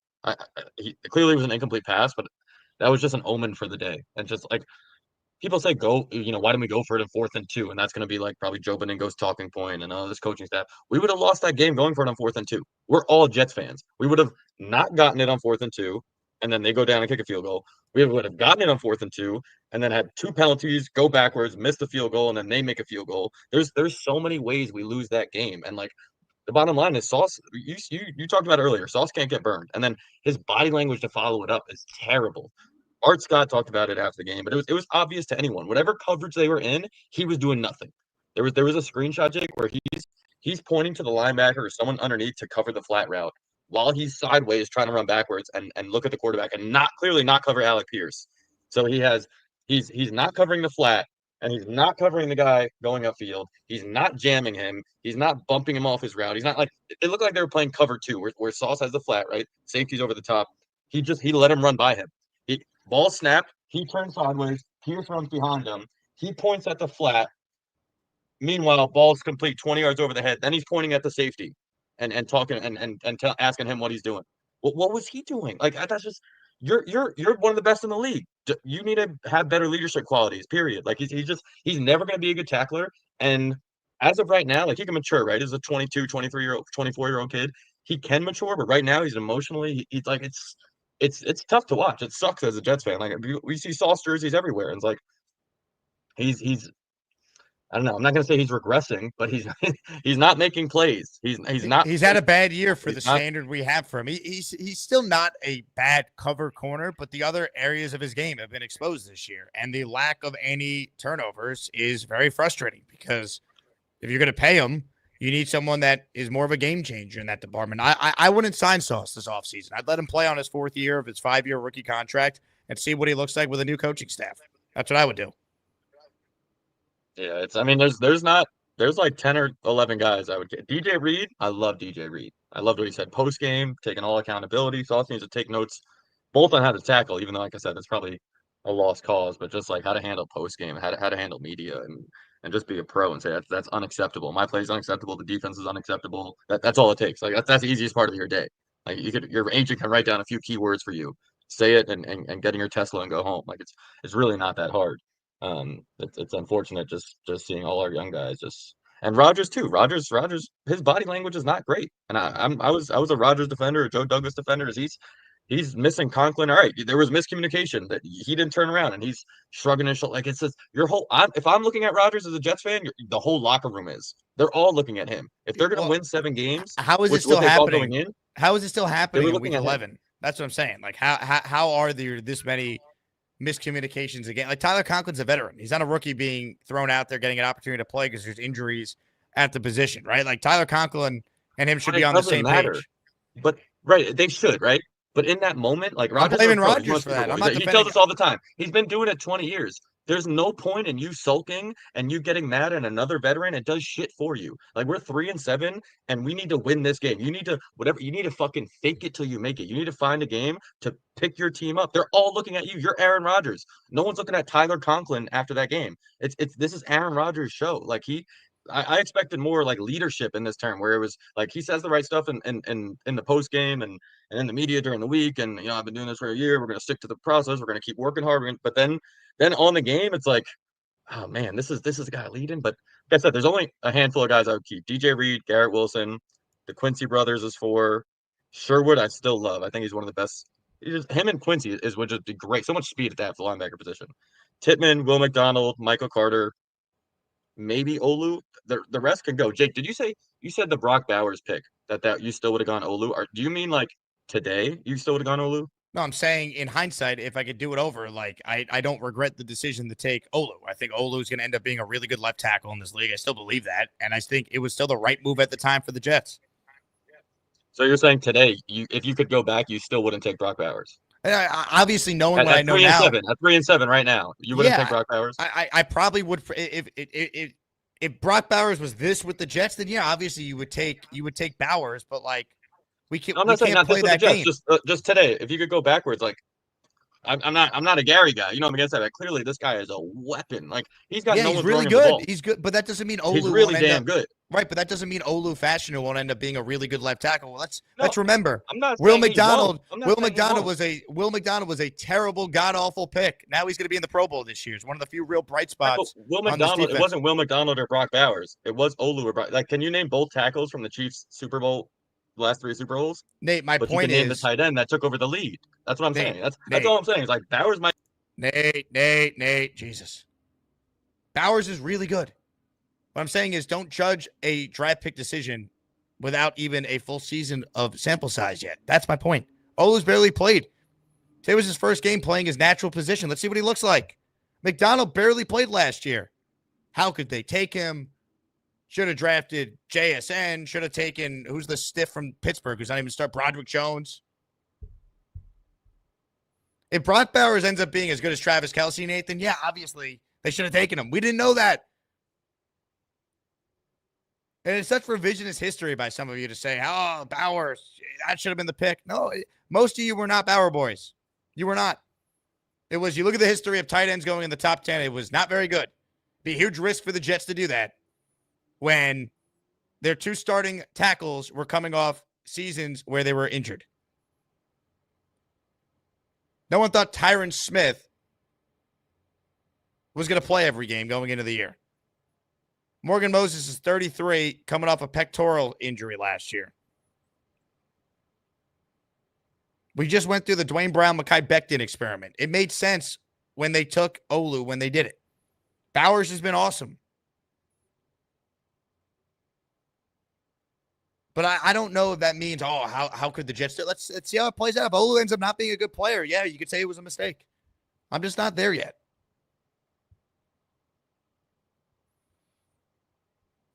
If I could press a button and have Brock Bowers right now, like, great, yeah, we all would press it knowing what we know. But that's also like, if we could press a button last year and probably had JSN, we would have pressed it over McDonald. And now you wouldn't press that button is my point. So let's just be patient here. I don't regret the Jets making that decision. I'll get on Joe Douglas for plenty of other things. I had no issue with selecting Olu Fashanu.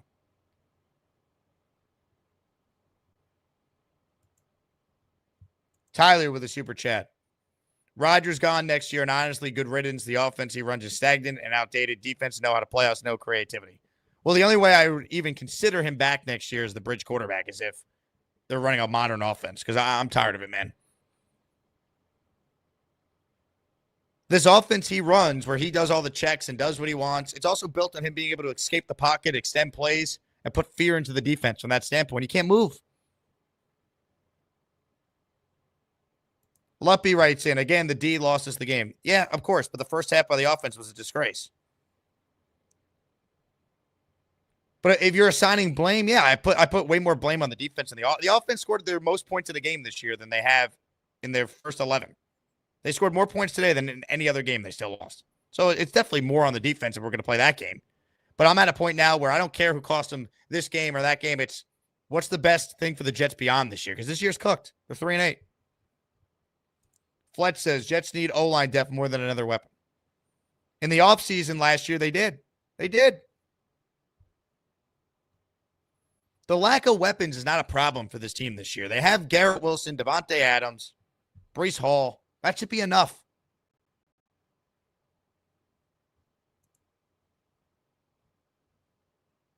That should be enough. Joe Mike is up next. What's up, Joe? Jake, thanks for taking my call.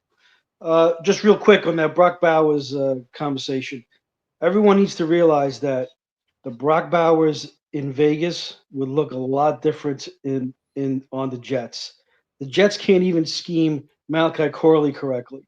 You would be getting calls today that the Jets are not utilizing Brock Bowers the right way. It wouldn't be the same stats. And everyone needs to understand that. I mean, Malachi Corley was the yak king in college. They used him on bubble screens, end arounds, quick slants. The Jets can't even get him on the field. So everyone needs to just forget about the Brock Bowers conversation. That's not why I'm even calling. I'm pissed, Jake. You know, for the last 5 weeks, we've heard from the players and the coaches and the owner about accountability. And when you think about it, what have the Jets done? They got rid of Salah, who was doing nothing. They demoted Hackett, who was doing nothing, and they've done nothing else. I mean, Michael Clemens blew the game for us in against Buffalo, and we've seen him on the edge every single game after that.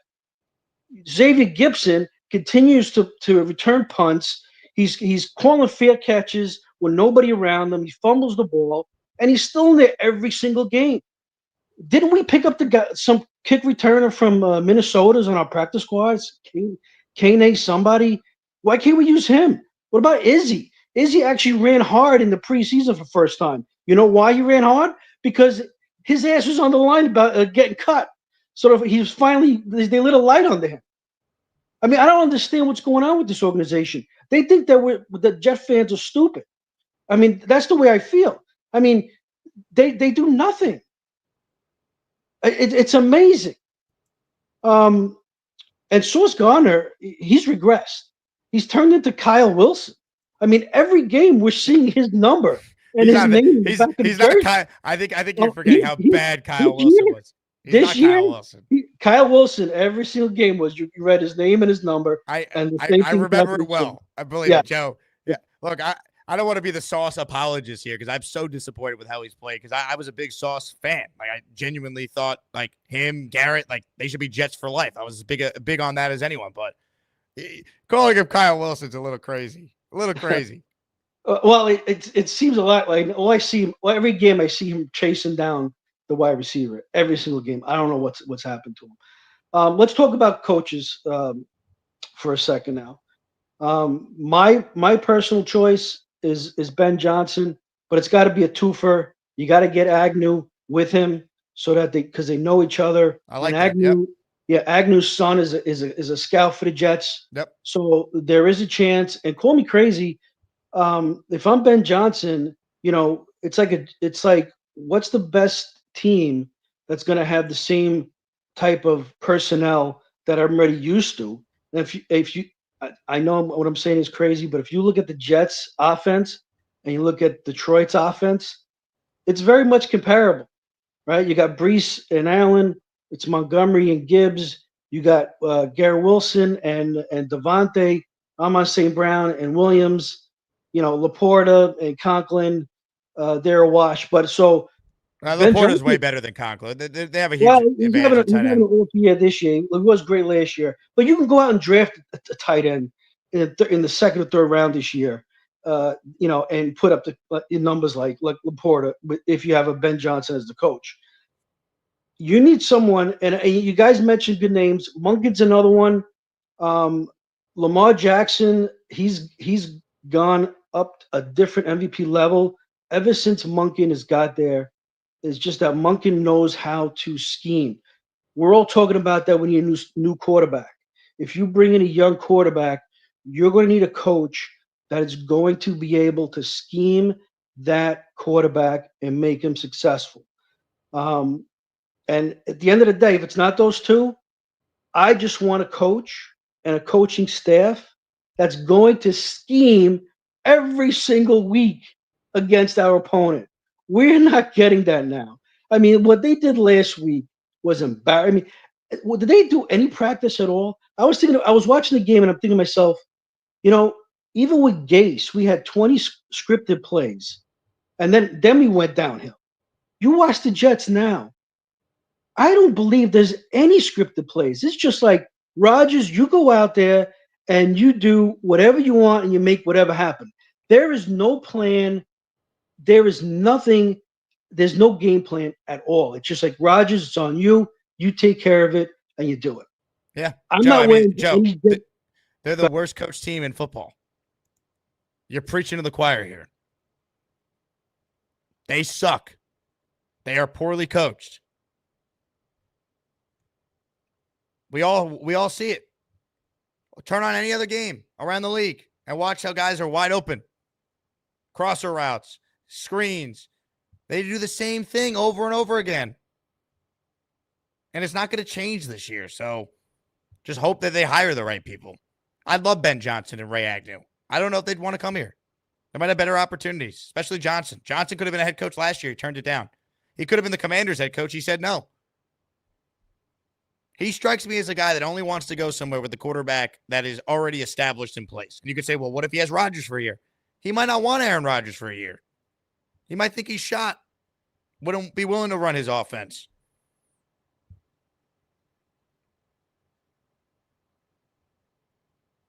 I don't see it. You try, but I don't see it. My number one guy is Mike Vrabel. Guy's won. He's hired very good coaching staffs. This team needs someone that has done it before. Because you bring in a coach that's never done it. This team faces some adversity. We've seen this market, this fan base eat that guy alive. It's hard. Just like Leon Hess was tired of losing after coach title, he got Parcells. We saw how quick it turned around. That's what this team needs. They need that type of hire. Frankie is up next. What's up, Frankie? Hey, how's it going, Jake? Yeah, man, I'm pretty. I don't know, I'm pretty beat up. So my little guy right here, he's been Don't make him a Jet fan. Save him. No. I said if he wants to be anything but a Jets fan, even if he wants to be a Cardinal fan, because I went to the Cardinal game and it was heartbreaking, man. I went with a Packer fan and I went with a Bills fan. The two of my friends, Packer fan buddy was laughing. He was just laughing, and I looked over at him and he kind of stopped. He kind of stopped because he was shocked that I caught him laughing. But they love the thing that sucks is we don't get any redemption, right? Packers fans are loving this. AFC East is loving this. We get no redemption. My son's being crazy. What I say though, I think Brian Flores would be a really great hire. And Frank, I'm gonna let you go, man. The kid's screaming. It's tough to understand what's happening there. Brian Flores, I would definitely interview though. He's had success in the AFC East, right? 2 winning seasons. They overachieved. Now there's some questions with Flores, right? He had a different offensive coordinator each year. Can he hire the right staff? He's a defensive minded guy. If you're taking a quarterback early this year, which I think most of us expect them to possibly do, what's the plan to develop that guy? Has he learned from his first go around? But he's a name I would definitely interview. I'd rather Brian Flores than the trendy defensive coordinator who's never been a head coach before. I need someone who has experience. That matters to me. The big fella is on the line. What's up, big fella? Hey, man. Yeah, the people that are saying, talking crap about Garrett Wilson, he's the only player that we should actually extend. I mean, it's ridiculous. You know, he's been a bright spot for our team this year, and for people to blame him for stuff, that's bullshit, man. But getting to the game today, I'm done with Rodgers, man. I'm so done with Rodgers. He's become check down Charlie, and it's you know, put him out to pasture. You know, it's ridiculous. He's 6 games left. So I think if he's healthy, he's going to play the final 6. Yeah, no, he will. But I'm saying for next year, I don't want him. No way in hell I want him on the team. I would rather go with a rookie and Jordan Travis fight it out. I do not care. He's You're done. basically punting on next year, though, if you do that. I don't like that. Well, look, I mean, who knows? I'm not saying. I mean, were the Commanders punting this year? I don't think so. I'm not saying he's going to be as good as Jaden Daniels, but you know, I mean, we could still, you know, do well. We have talent on the team. You know, it depends on the coach that comes in. You know, depends on the coach, depends on the staff, and whoever we bring in. But I'm done with him. I mean, to watch him today, he looks scared. He's immobile. He's missing on passes. You know, getting the play going late. It's ridiculous. I can't take it with him anymore, man. I get it, and he didn't play well today. I don't care what the passer rating was or 2 touchdowns, no picks. We all watched the game. Yeah. To me, this is still way more on the defense today than it is Aaron Rodgers. They scored more points today than they have in any game this year and still lost. I get that. But I mean, if he didn't have wide receivers getting yak after the catch, I mean, he was throwing. I think he threw only 6 times over 10 yards today. I agree, but my point is, it's the issues on this team are way bigger than just Aaron Rodgers, unfortunately. I understand. I mean, we we have no safeties. We have no safeties. Our D line, JD destroyed that. We have nobody next to Quinnen to stop the run. Kinlaw, he's been a disaster this year. Sherwood, I like Sherwood. I hope we sign him. I really do.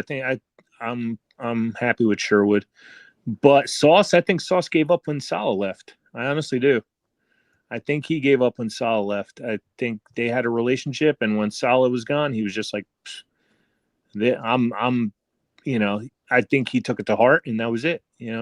That's just my personal view on that. But yeah, I mean, we have a lot of holes to fill. I mean, this season has been difficult to say the least. I mean, if you remember, we were saying in the beginning, 13-4, 12-5, whatever, 11 double-digit wins. Well, guess what? That ain't happening, and hopefully we can rebuild quickly, but it's a sad situation right now. And for everybody getting on Woody, I don't like Woody, but he did give us what we wanted. We wanted Adams, we wanted Salagon, we wanted Hackett demoted. It just hasn't worked out this year, and I mean, sometimes it's just like that, and we got to find a way to turn things around and get, build a decent organization and build a culture where people are held accountable, and so we can win, and that's it. Big fella, easier said than done, unfortunately. And that's the problem. The great Robert C. is on the line. He's next. Hey, Robert. Hi, Jake. Hey, Robert. When the Australian Jet fan said the Wizards, I don't think he means the basketball team. I think he might be talking about one of the Australian football teams might be called the Wizards. Ever think of that? I guess that would make more sense, but I mean, does Australia have a basketball team called the Wizards? I don't know. No, I mean, they probably have a football team called the Wizards. But anyway, when the Jets were up 24-22, right? And I think the Jets scored that. They went for a field goal instead of a touchdown. They were only up by 5. Then you saw the Colts had like 2.5 minutes left. That was like the right amount for them. If there had been a minute more than that or less time than that, it would have been an advantage to the Jets. That means if the Colts marched down the field, the Jets would not have enough time to pull the game out. I mean, I had a bad feeling about that. And then they throw a pass. All of a sudden, they're on the Jets 30. Then they're around the 10. Few more plays, they score. It was a tough one today, Robert. I never had any confidence the defense was going to hold them. And when did they announce that Richardson was going to play instead of Flacco? That was like Thursday. No, I had a bad feeling then. I was hoping Flacco was going to play. I think it was Wednesday. Oh, okay. I thought Thursday. And I thought I saw Nick Shine CBS, I think, showed Nick. He said it wasn't him. He says he wasn't wearing a Jets jersey. About 4:04 left in the game. Left in the first half. And then they showed Jay Graves when the Jets scored the first touchdown, I think. This is the first I'm hearing of this. That's good to hear, though. When you look back at the game, CBS broadcast, look when the Jets scored that touchdown in the first half. I don't know if I want to rewatch the game again. It was so bad the first time. Right. I think this game is this is what definitely finishes them for the season now. Broncos won anyway. You don't think they're going to win the next 6 games and finish 9-8? I doubt it. I have a tough time seeing it myself. The Jaguars lost to the Lions 52-6. And we could see the Jets still losing to Jacksonville anyway, right? It could happen.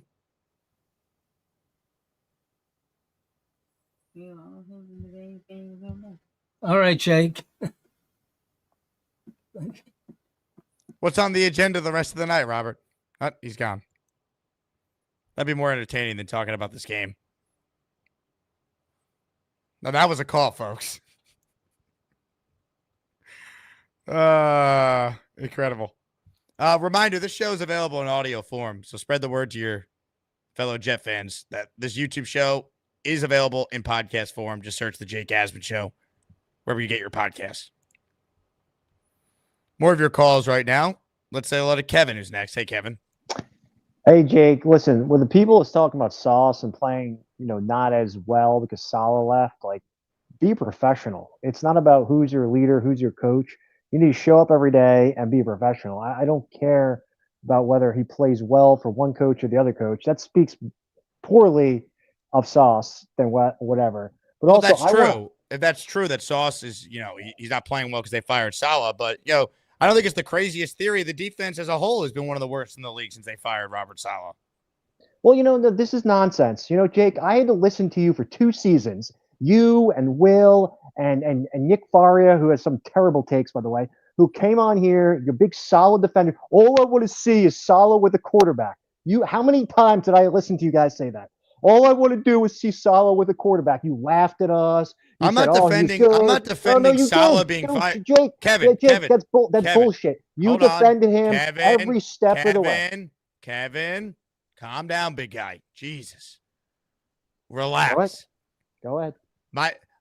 I'm not saying that is justification for this defense being bad because they fired Robert Salah. I'm just telling you, it appears like that has obviously been the case. I think it's ridiculous that they have been this bad with or without Salah. In hindsight, knowing what we know now, they shouldn't have fired him 5 games in. He should have got more time, or they should have fired him at the end of last year. I agree. I think, but people like me and people like Alan were calling in, JJ, and we were telling you Salah's culture was not good. It was an entitlement culture. It was he had summer camps. He had it, and you see that from Rick down all the way to your defensive backs coach. It's a summer camp over there. There's no accountability. You have people out there. That's why I say it's not just about X's and O's being a head coach. It's about leadership. And we've been talking about this. And guys like you and guys like Will were laughing at us saying, "Oh, I wasn't laughing at you." Yes, you were. No, don't say that. Don't give me that. I was laughing at you. I also knew they weren't going to fire him too, so it would be silly to be like, fire Salah. If you remember, that was not even my take. My take a year ago was, if you're going to fire Salah, Douglas should go too. I didn't think it was right that it was one or the other. I thought they both should have been gone. That was my opinion. Check the tape after the Commanders game, because that's when the news came out that they were both going to be brought back a year ago. So no, that was not my opinion. So don't lump me in with people you think you have the same opinion of. I did think that Salah deserved a year with Aaron Rodgers because I thought it was impressive. He won 7 games last year with Zach Wilson as his quarterback. And oh, by the way, the fact that this team was able to win 7 games last year was was because of the defense and the special teams. That this year is not even close to the same team that they had last year, which is criminal because the offense actually is better this year than it was a year ago. But the other units of the team are way worse. Yeah, but you know what? Everybody, including you, were calling for Salah to get fired up until when he got fired by Woody Johnson. And I'm not defending. I wasn't saying fire him. That's not true. I didn't say fire him. Wait, after we lost to the Vikings, you were okay with Salah coming back? You had no criticisms? I wasn't saying fire him. I was saying if you fired him, I said I wanted blood in the first half of that game. I went to London for that game. I didn't think Woody was going to fire him. I thought he was going to at least get the Bills game, but it was always on the table that he would get fired. I wasn't saying fire him. I was angry. I was enraged. I felt if they lost to the Bills game, they were going to fire him, and I would have been on board with that. I thought it was a week early, but I'm also not going to sit here and act like I thought it would crush the year when they fired him. I think it just expedited this team not being any good because it turned out he wasn't the right coach. No, it just seems like there's a lot of revisionist history from a lot of Jet commentators because what I've said is we watched them lose the Broncos. So stop lumping me in with other Jet commenters, Kevin. If you don't know what my opinion was, I don't care what Nick Faria or Will Parkinson or Green Bean or I don't care. Like, I can't keep track of what everyone else's opinion was. Boomtown says the Bills game was the cutoff. Ask the chat. I'm all about being held accountable here. I'm the one who told you I thought Zach Wilson was going to be good. I would have kept Salah. Right? Knowing what we know now, yeah, they should have fired Robert Salah at the end of last season. But it's too late for that. I thought Robert Saleh was going to get the Buffalo Bills game, and if he lost that, there would have been an in-season change. But come on, man. You can't come in taking other people's takes and saying I said it. I can't keep track of what the other great content creators out there are all saying.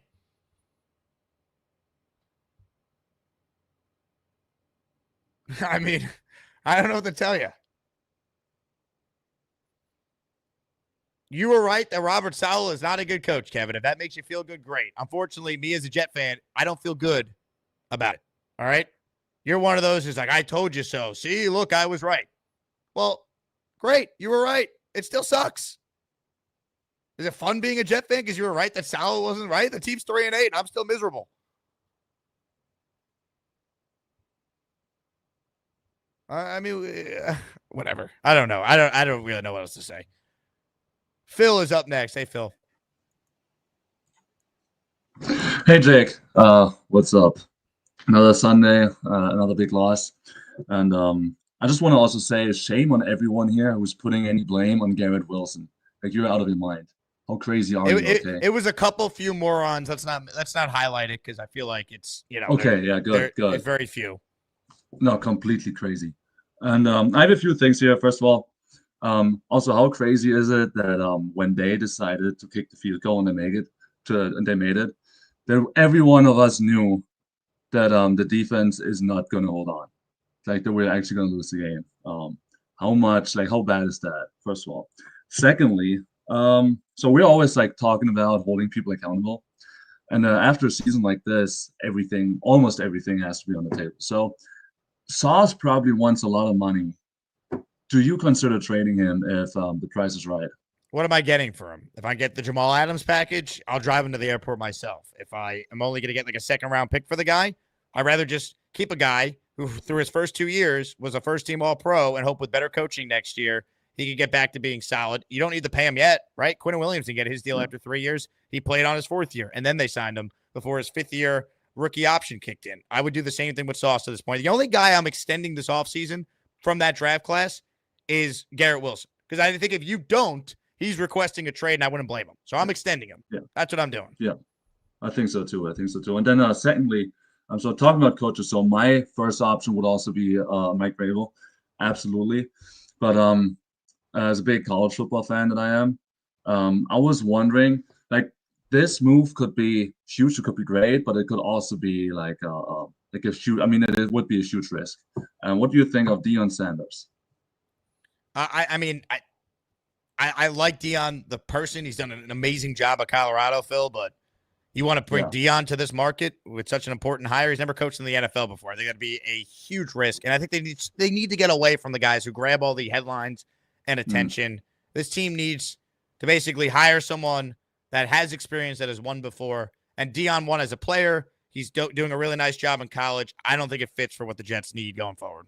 Yeah, fair enough. No, as I said, like, Mike Vrabel's my number one option. And last thing for today, so I was actually talking to Brandon Beane the other day, the GM of the Buffalo Bills.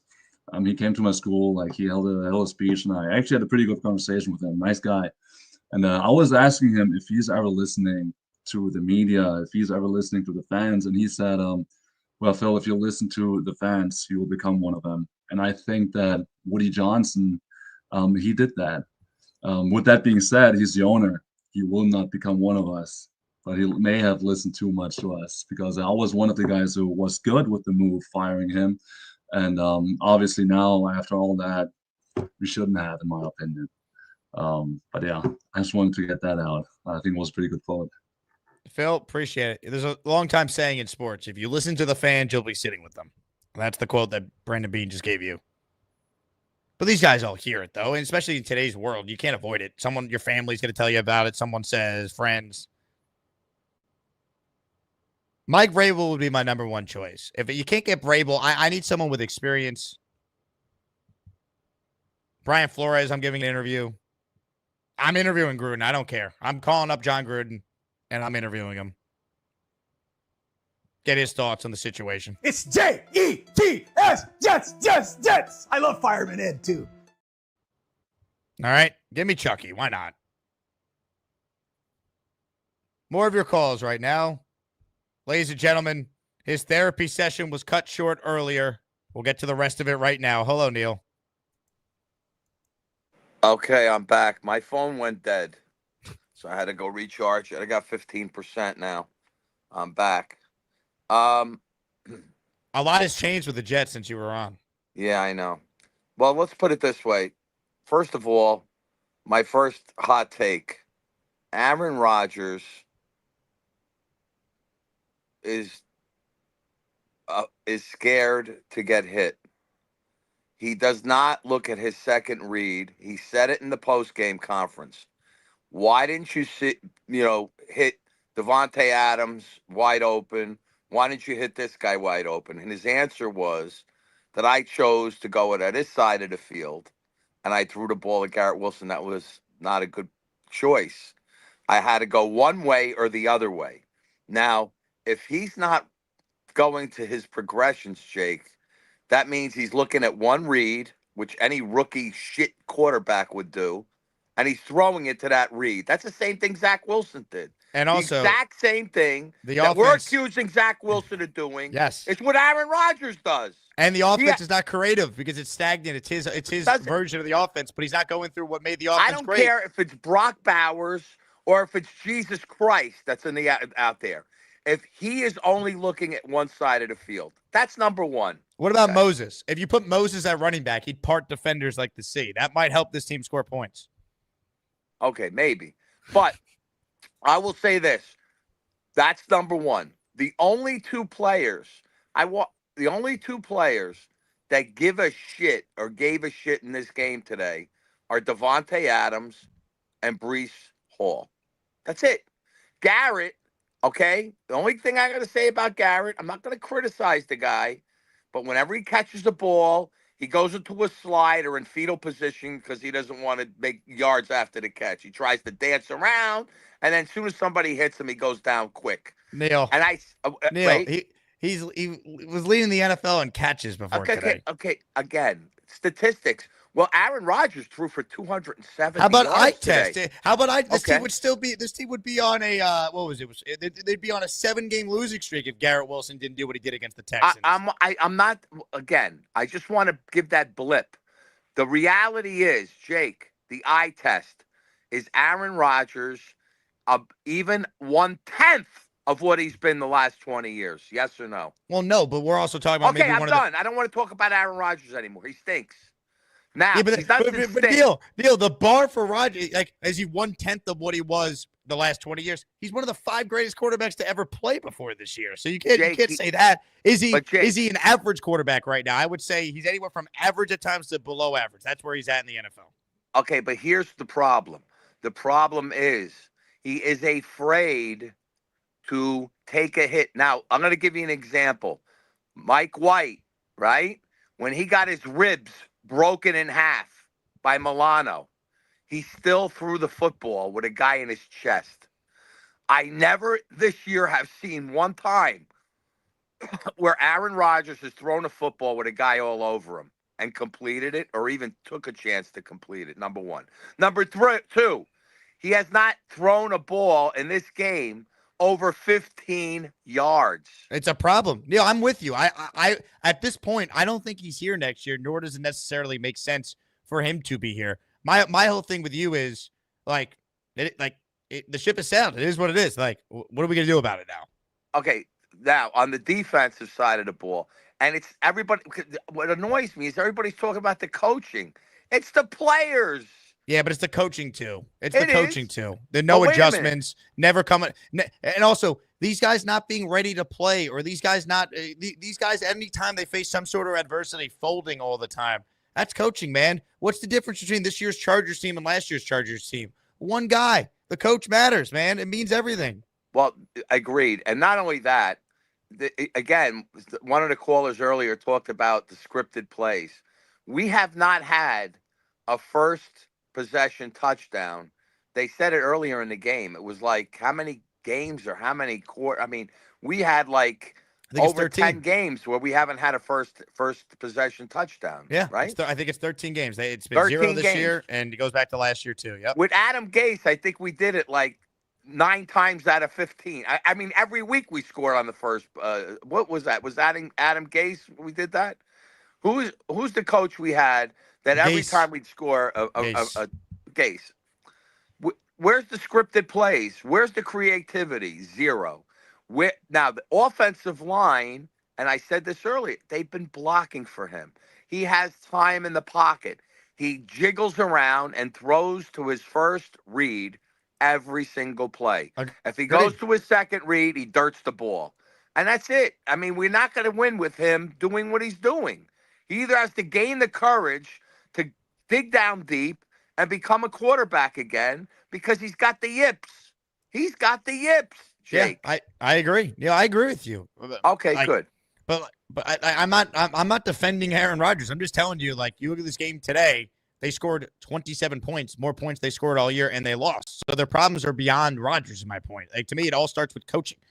This team's not 3-8 if they had legitimate coaching. And that's the biggest issue I see with this team right now, whether it's because some weeks it's the offense, some weeks it's the defense, some weeks it's the special teams. You know what that means? You're a bad football team. It means you're poorly coached. And I think this team is as poorly coached as any Jet team I've watched in my lifetime. And I watched every snap of every game during the Adam Gase era. I have to. Well, you didn't see Rich Kotite. He was pretty bad. That's the only error I'm grateful I didn't see. I used to see Joe Walton. Joe Walton used to trot out with his little clipboard. They used to take shots at him on the sideline, right? Now we get upset because our guys are not emotional on the sideline. I saw many, many clips where they would go to the sideline to look at Joe Walton. He'd have his finger in his nose, picking his nose like this. It was unbelievable how bad Joe Walton was. So we've had our share of shitty coaches. But I will say this to you. We could get any coach we want that's a seasoned coach, because what everybody's saying is they're not going to want to come to us. They're not going to want to come to us. The bottom line is this. If we give a coach the keys and say it's your team, you pick who you want, you're the GM, you have no general manager to answer to, Vrabel, any of them would want to come to us with open arms. That's my point as far as coaching goes. Last thing I'll say is I would not even entertain. I'm going to tell you something. They better bench Gardner. I would rather see Eccles in there. He has 2 interceptions this year, and he makes plays on the ball. At least he tries. Okay? I think Sauce should be benched, Jake. He stinks. And they're going to his side of the field all game, and he's trailing on every single play. And this is a guy that he played with in college that knows all his other moves. He never gets on the line of scrimmage and gets a guy off. Look, when a team has to go all the way down the field, Jake, it's this simple. I don't even care about the fact that he waved and pointed at the safety after he let the guy go. But guess what? At the line of scrimmage, he better be bumping the guy to get him off his route. So at least it gives time for the safety over the top if there's ever a problem. It's just basic fundamentals. This guy is totally lost. He's uncoached. He has no discipline. He doesn't know shit about football. He's a thug. He's a talented, fast guy. Neil, stop it. Stop. Don't call him a thug. That's ridiculous. He's done nothing that is deserved that. Not doing personal attacks on the show. Stop it. Everything we know about Sauce is that he's been nothing but a good dude, does a ton of charity work. Stop it. He doesn't drink, doesn't smoke. His biggest crime is he plays video games and he golfs a lot. Relax. He's been bad. But we're not calling him a thug. That's too far. Come on. Well, calm down. Sauce has not had a good year. But they're not going to bench him either. We got to calm down. This season is a nightmare, man. First team All-Pro last 2 years. And now one of the most diehard Jet fans that tuned into the show is completely out on him. It's just only the Jets. Oh, I do want to give a huge shout out here to Board Fat. A 20 membership spot. Are you kidding me, Board Fat? Way to support the channel. And because of Board Fat's contributions, we will update the newest emoji. It will replace one of our old emojis because we unfortunately have no choice given how bad the season's gone. So thanks to Board Fat, this emoji will be live as soon as I upload it right after today's show. Get your ass off my super chats. Some of these are gifted memberships too. Hey. The hell with it. 20 memberships. Here we go. If you hear your name called, you thank the great Board Fat. He is bored and fat and rich. David Valentine, Jenks, Ellie, Snowman Multimedia, John, Vito, Titan, Gary Myron, Gangrene, Top Provolone, Kyle, Ryan Yeager, Jay Chip Show, Hennessy Heisman, Fonz NYJ, Brandon Air, ISURB, M. Jalali, Dixon Yas, Jetta Buttercup, Joe Rano. Is that it? Is that 20? It might have been 20. Congrats to all our new channel members. Board Fat, really appreciate it, man. Thank you.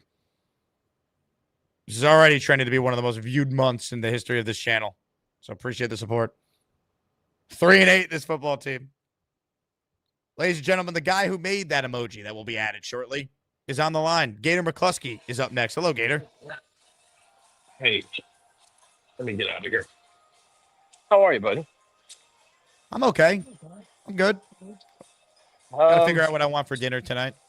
Yeah, I was gonna. Good night. I was gonna have the Caesar salad, but I'm just leaving this restaurant. But I had one the other night. It almost killed me. I know. Well, because of Gary, I had the nachos, and I think I'll be better off for it, right? Of course, it's definitely more healthy. Yeah. By the way, John Gruden lives down that road about a mile. But I'm not going to show up at his house and beg him yet. I might. We'll save that for during the bye week next week. Yeah, for sure. Let me turn here. But I did want to chime in.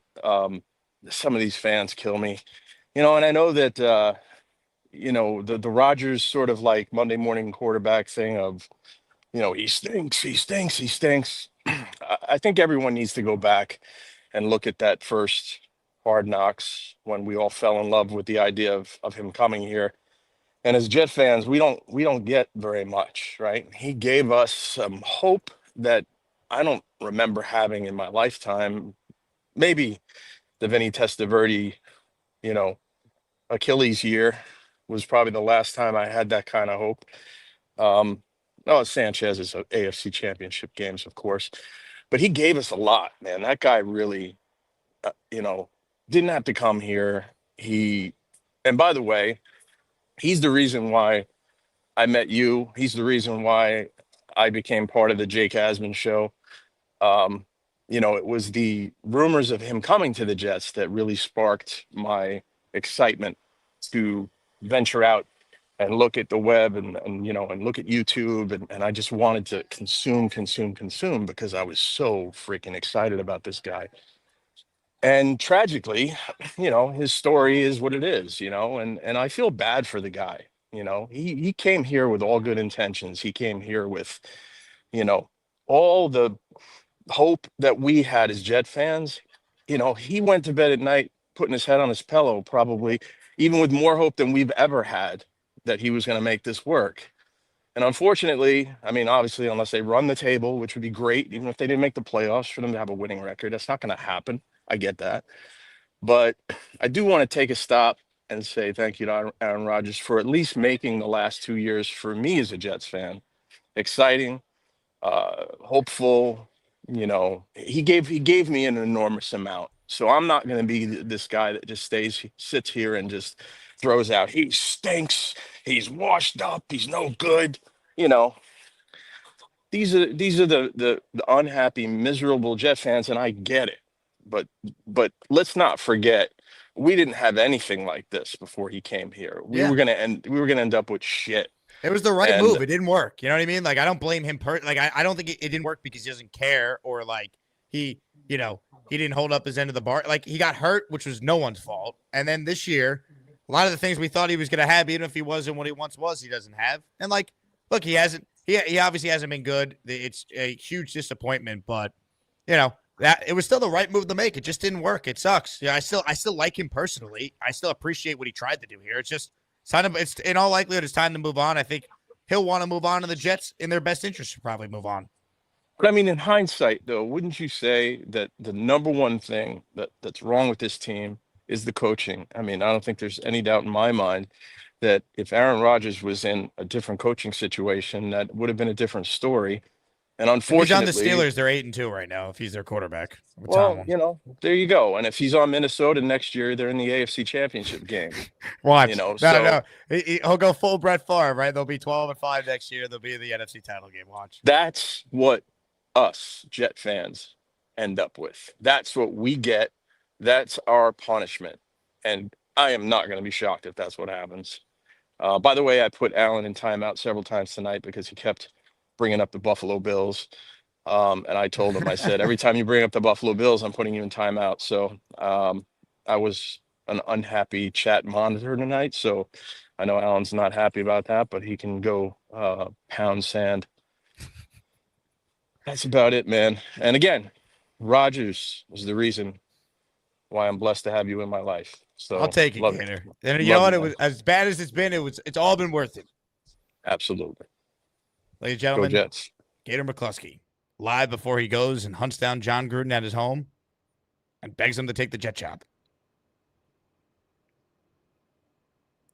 Did somebody say Allen? Warning! Warning! Allen alert! Shit's about to get ugly, folks. Warning! Allen alert! Hide the children! Hello, Jacob. What's going on? First of all, fuck you, Gator. That's all I have to start with. He threw me out like 7 times today. The last 2 minutes, I was thinking, oh my God, Neil's going to have to give up 20 more memberships. And my boy went into the end zone in the last 2 minutes. God bless him. Okay. So, Neil, 20 more soon. Okay. What? No, I don't. Continue. I don't have time for this. Okay. As far as Aaron Rodgers is concerned, and I don't want to agree with Neil on this, but once your quarterback has happy feet like he does, it's time to turn the page. And you could tell he is petrified of getting hit. He is. And you watch other quarterbacks in this league who are taking beating after beating, and you could see that Aaron Rodgers is not willing to take a hit. I just don't think so. He's throwing off his back foot. He's not throwing the ball deep enough. It's sad to watch a guy deteriorate right in front of our eyes. But unfortunately, that's what's happening. Yeah. I'm not going to say he's the reason they lost today because I don't think he was fully the reason. I mean, their defense got shredded down the stretch against Anthony Richardson, which is kind of comical. But the idea that Aaron Rodgers at 41 years old, people still want him to come back next year is a joke. And again, you bring up names like Vrabel and Flores and Gruden. I don't think any of these coaches with that type of pedigree is going to want to come here and deal with him. I just don't. So, well, you let them decide. That's the whole point. You bring in a new regime. I understand that. I just don't think any of them will want to. And unfortunately, this is going to be up to the owner. The owner has to look in the mirror and see all the empty seats when Seattle comes into town and the Rams come into the town and the Dolphins come into town. And he's going to have to realize, you know what? You got to bite the bullet and you got to tell him it's time to go and clean house. And unfortunately, that includes the quarterback. The quarterback is playing scared out there. I agree. Once your quarterback plays scared, it's over.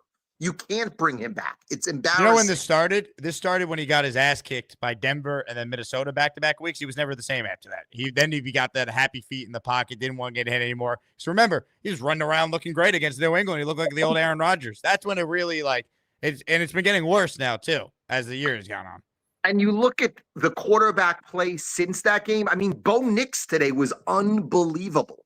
He was unbelievable today. 4 touchdowns, over 300 yards, and our quarterback is afraid to get hit. And again, how many times this year did this team have a chance to win a game on their last drive? And time after time after time, they just don't have the ability to do so. And unfortunately, it's because this quarterback doesn't know how to make plays anymore. And for people who love him, and we'll talk about the Bonesies of the world, it's over. You can't bring him back. It just doesn't work anymore. You have to. Talking about Rodgers or Douglas?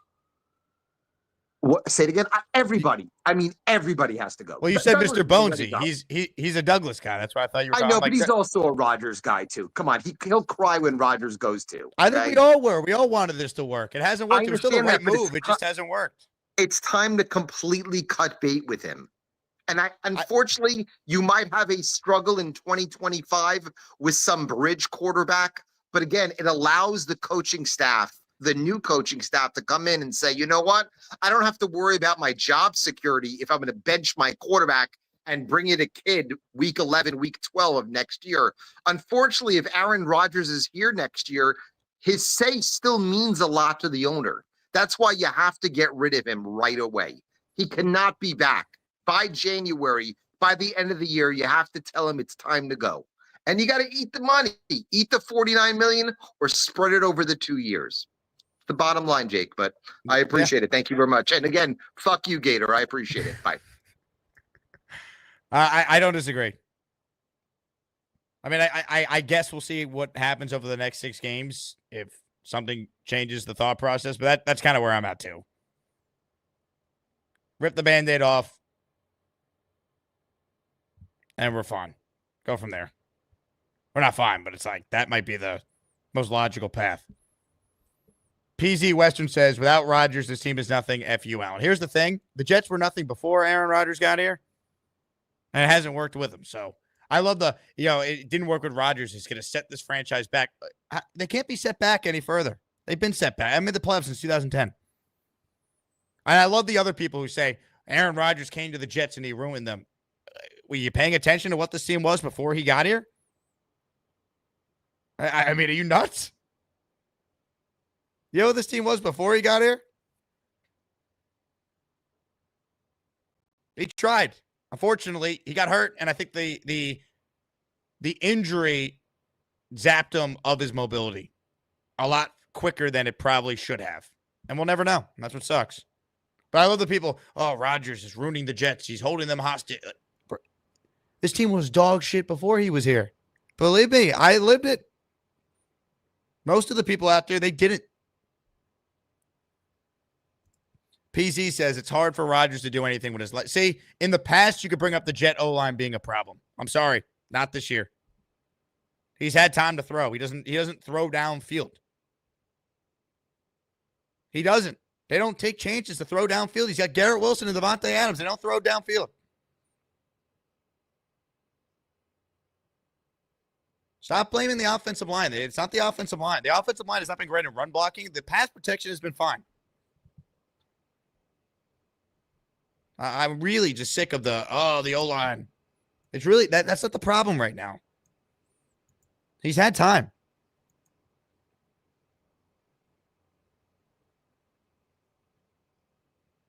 He has weapons. He's not the same guy anymore. He's not. At times, he still will give you a moment or two where he is. And I don't put it all on him today, but forget about today. We're now talking about beyond this year is my point. I don't blame Rodgers for this game today.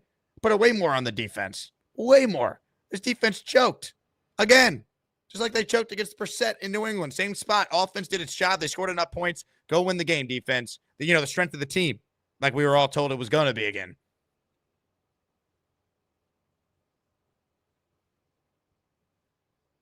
But come on. Ladies and gentlemen, the Lup Man is next. What's up, Luppy? Oh, no. We suck again. That's what I got to say. Listen, everybody knows Aaron Rodgers is done. We gave him everything he needed to do to try to succeed. And whose fault is that? I was a JD truther, but JD is the one that took this team down. I mean, we lost the defense this year, which was our strong point, like you said. We lost all those freaking guys who were stopping the run, the guys that were inside the line. And it's just, we lost everybody, and it's all his fault. And he went on to the Aaron Rodgers train, said, okay, I'll give you everybody you want. But you know what? I think that Achilles heel, nobody's talking about that. Achilles injury last year made him shy. It made him vulnerable. He's not the Aaron Rodgers he thought he was. I think that had a lot to do with it. I think also the fact that, the coaching staff is horrible. I mean, it's bad. He says they couldn't coach him through it. If we had a good owner and a good coaching staff and a good GM, they would say, "No, Rodgers, we're not going to do this. This is what we're doing. This is what you're good at this time of your career." And we didn't have any of that. So it was a total collapse. It's on Joe Douglas. And I was a truther. And it's all collapsed because of him. He had enough time. Yeah, Joe had more than enough time to build a winning team. Right. And then he fell in love with the Rodgers and the whole thing. Let's give you everything you want. No, he should have thought for himself. He should have said, "No, we're going to do this, and you're going to listen. And this is the way we're going to do it." Yeah, but that was the Because right move. The organization, yeah, but the organization's not run by the quarterback.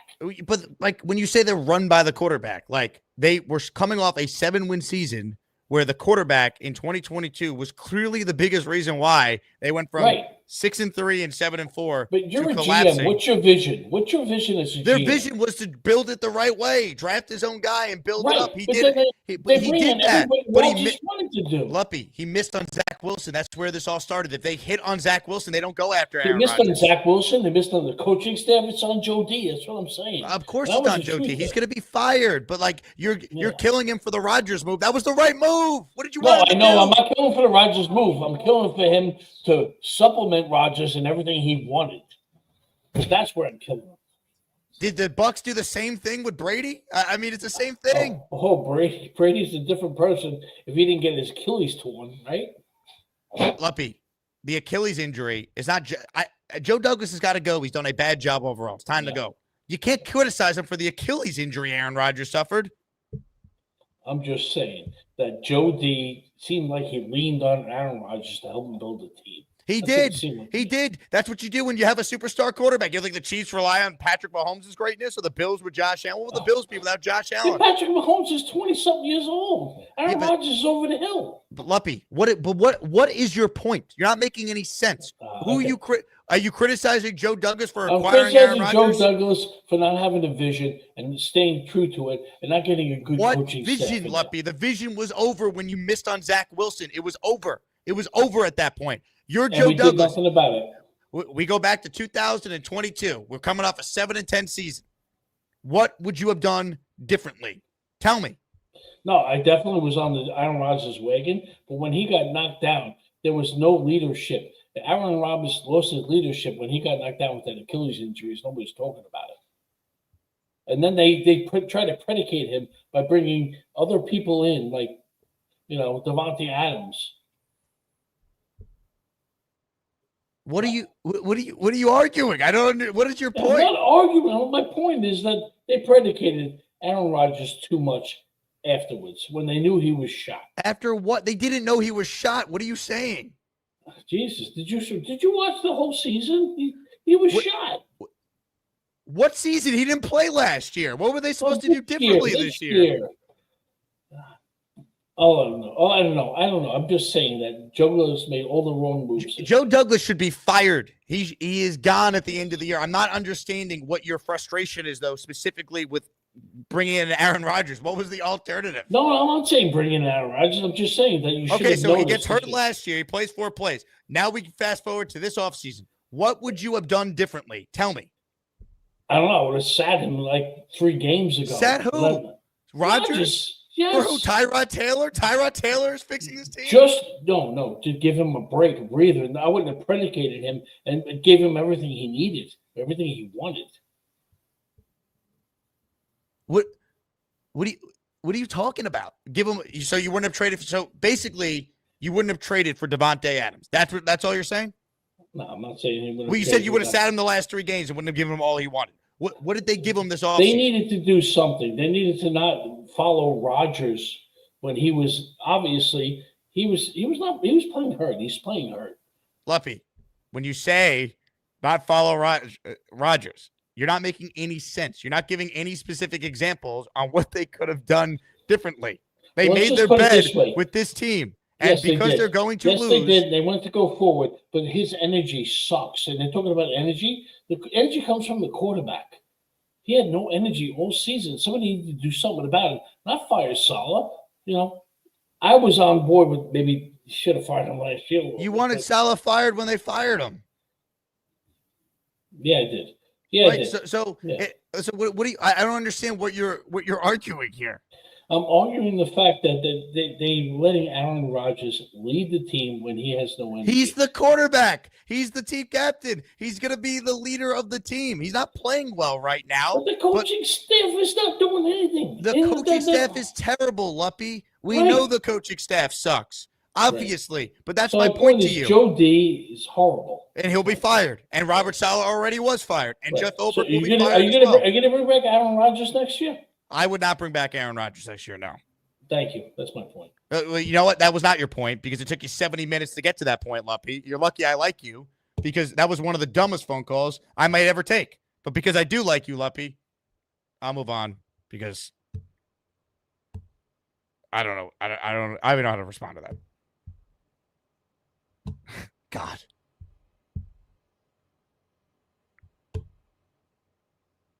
Jersey Jet. We are not responsible for his legacy. I loved him too. Yeah, you could be a fan of Aaron Rodgers and appreciate the Hall of Fame career he's had and acknowledge this hasn't worked.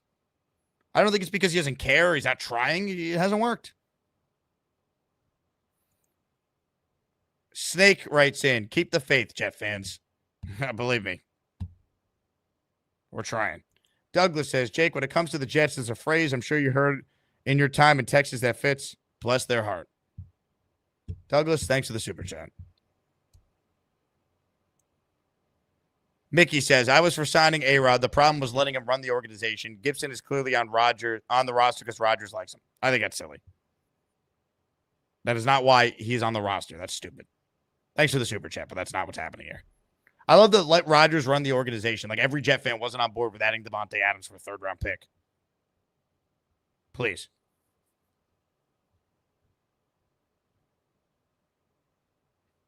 Jets Mess says, Luppy sounds like an old man ordering cold cuts in a deli.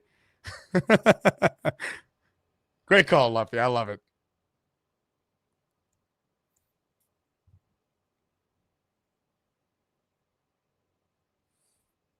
I like, well, at what point Luppy was blaming Douglas for Rodgers getting hurt? I'm like, what are you talking about?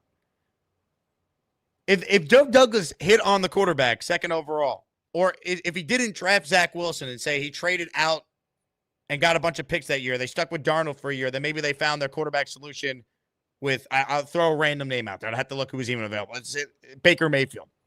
I don't know where the Jets would be right now. But that's the only argument you could make for what Douglas could have done differently after they already made the decision to go with Zach Wilson. Once they made that pick and it proved to be a disastrous decision, the only way to try and fix the problem that existed was to bring in Aaron Rodgers and try and replicate what Tampa did and what Denver did with Peyton Manning and Tom Brady. Unfortunately, it doesn't work because we're the Jets and those teams get to enjoy Super Bowls. That's life. Douglas, does Rodgers need to sit and read a book?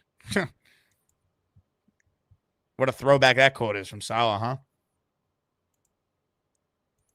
Hennessy says, I heard Gruden was talking to Neil in those emails. Jeez. Neil, that was a bad job by you, the man. I mean, come on now.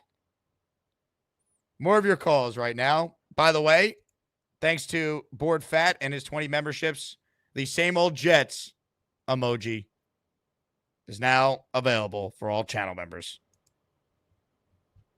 Sad that it's gotten to this point. Appreciate everyone who supports the show. Jay writes in, Jake, my man, can you please give PBM the call-in link? He's been trying for an hour. I thought Purple Belt Mike gave up on the Jets. Now he wants to call in? I don't know, Mike. If your call is anywhere near as bad as Luppy's call, you have a very short leash.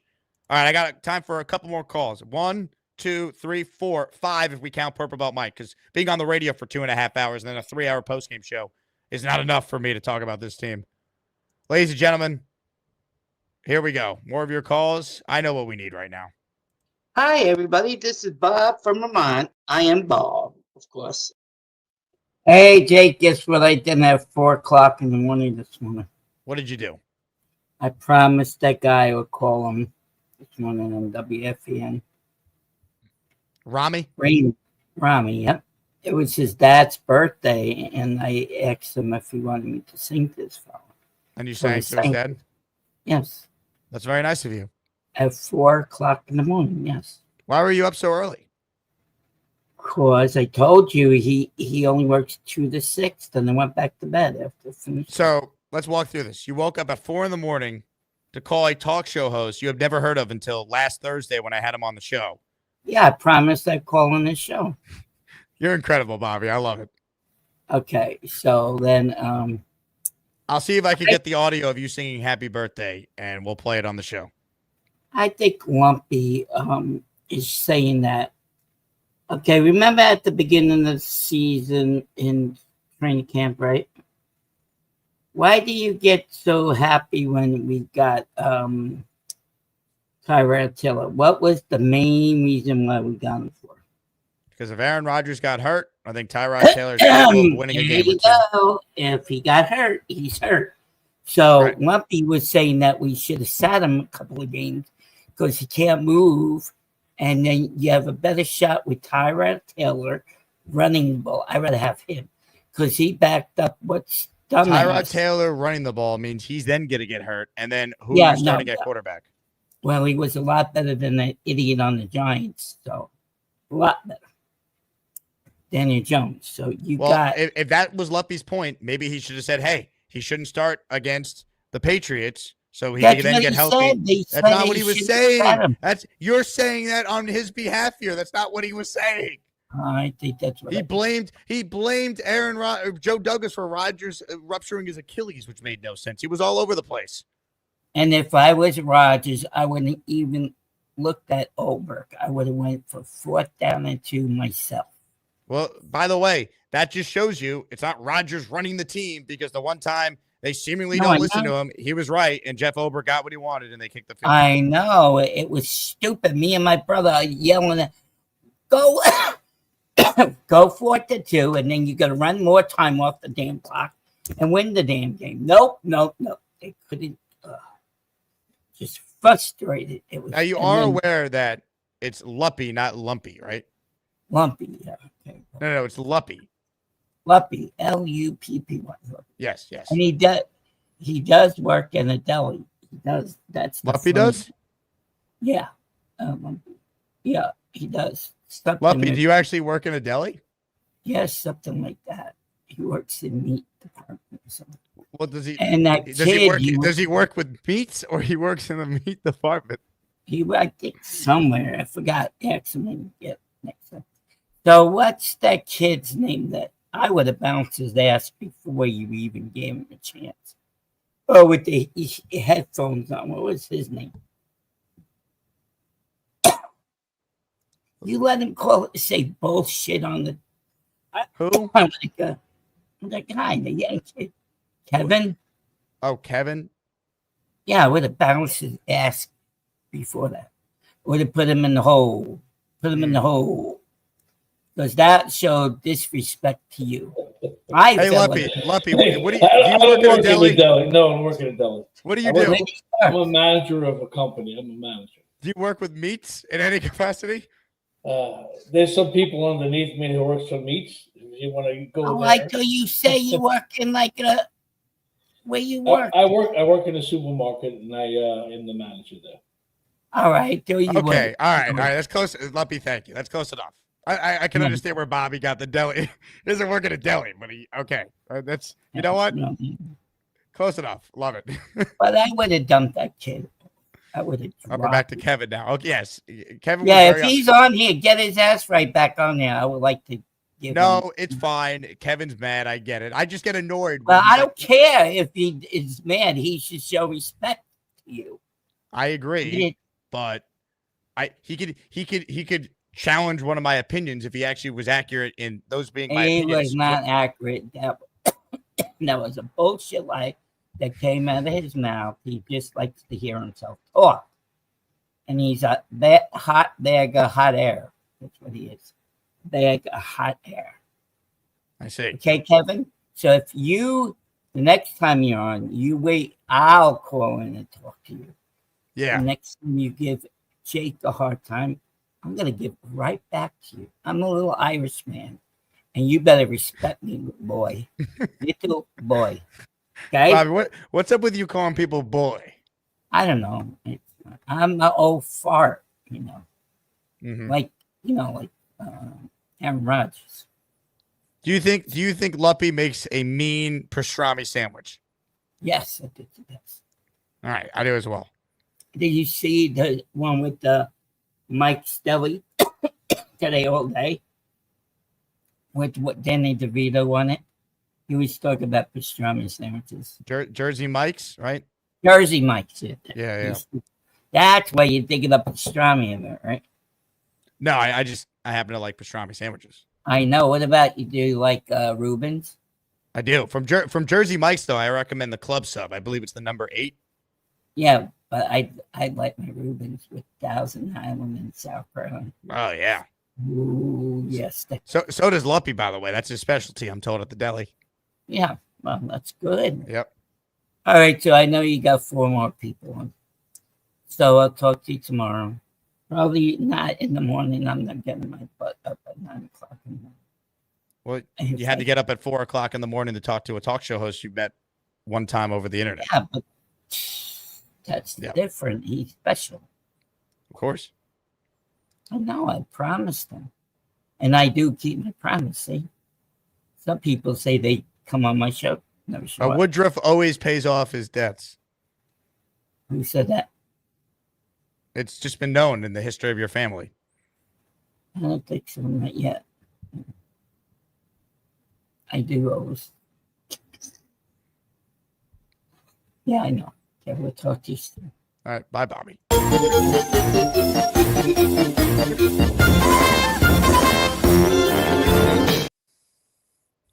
What a call. Shout out to Luppy, the greatest deli worker that's ever been a part of the show. More of your calls right now. Let's say hi to Evan. Hey, Evan. Hey, Jake. How's it going? I'm okay, Evan. I'm hanging in. Yeah, we're all surviving, I guess. I got a couple things to say. I think one, the relitigation of the Bowers, I guess, pick or non-pick is insanity. I think that's just the Jets have been so bad for so long that they just ruined the psyche of most of our fans to the point that we're talking about, should we have drafted a tight end back in April? And we've been talking about Brock Bowers for, I don't know, since December of last year. I know. It's so far down on the list of anything to be talking about with this team right now. It's ridiculous. If Brock Bowers was a Jet right now, you know what their record would be? 3-8. But yeah, that was exactly what I was about to say. Are we a tight end away from this team being solved or fixed?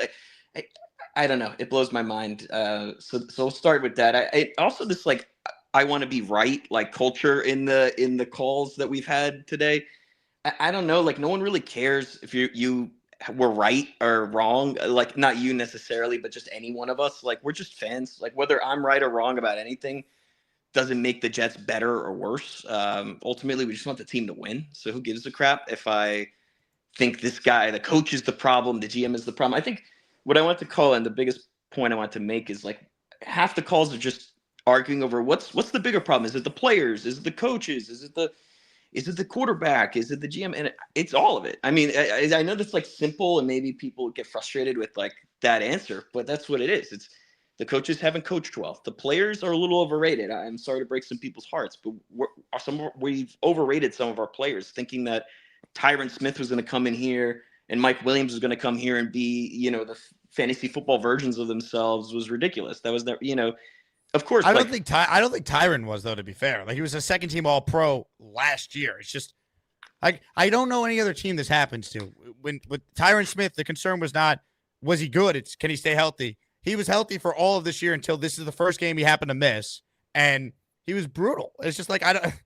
Yeah, it only happens to the Jets. I'm not one person was against signing Tyron Smith when they made that move. So I agree, and I was one of those. I was one of those people.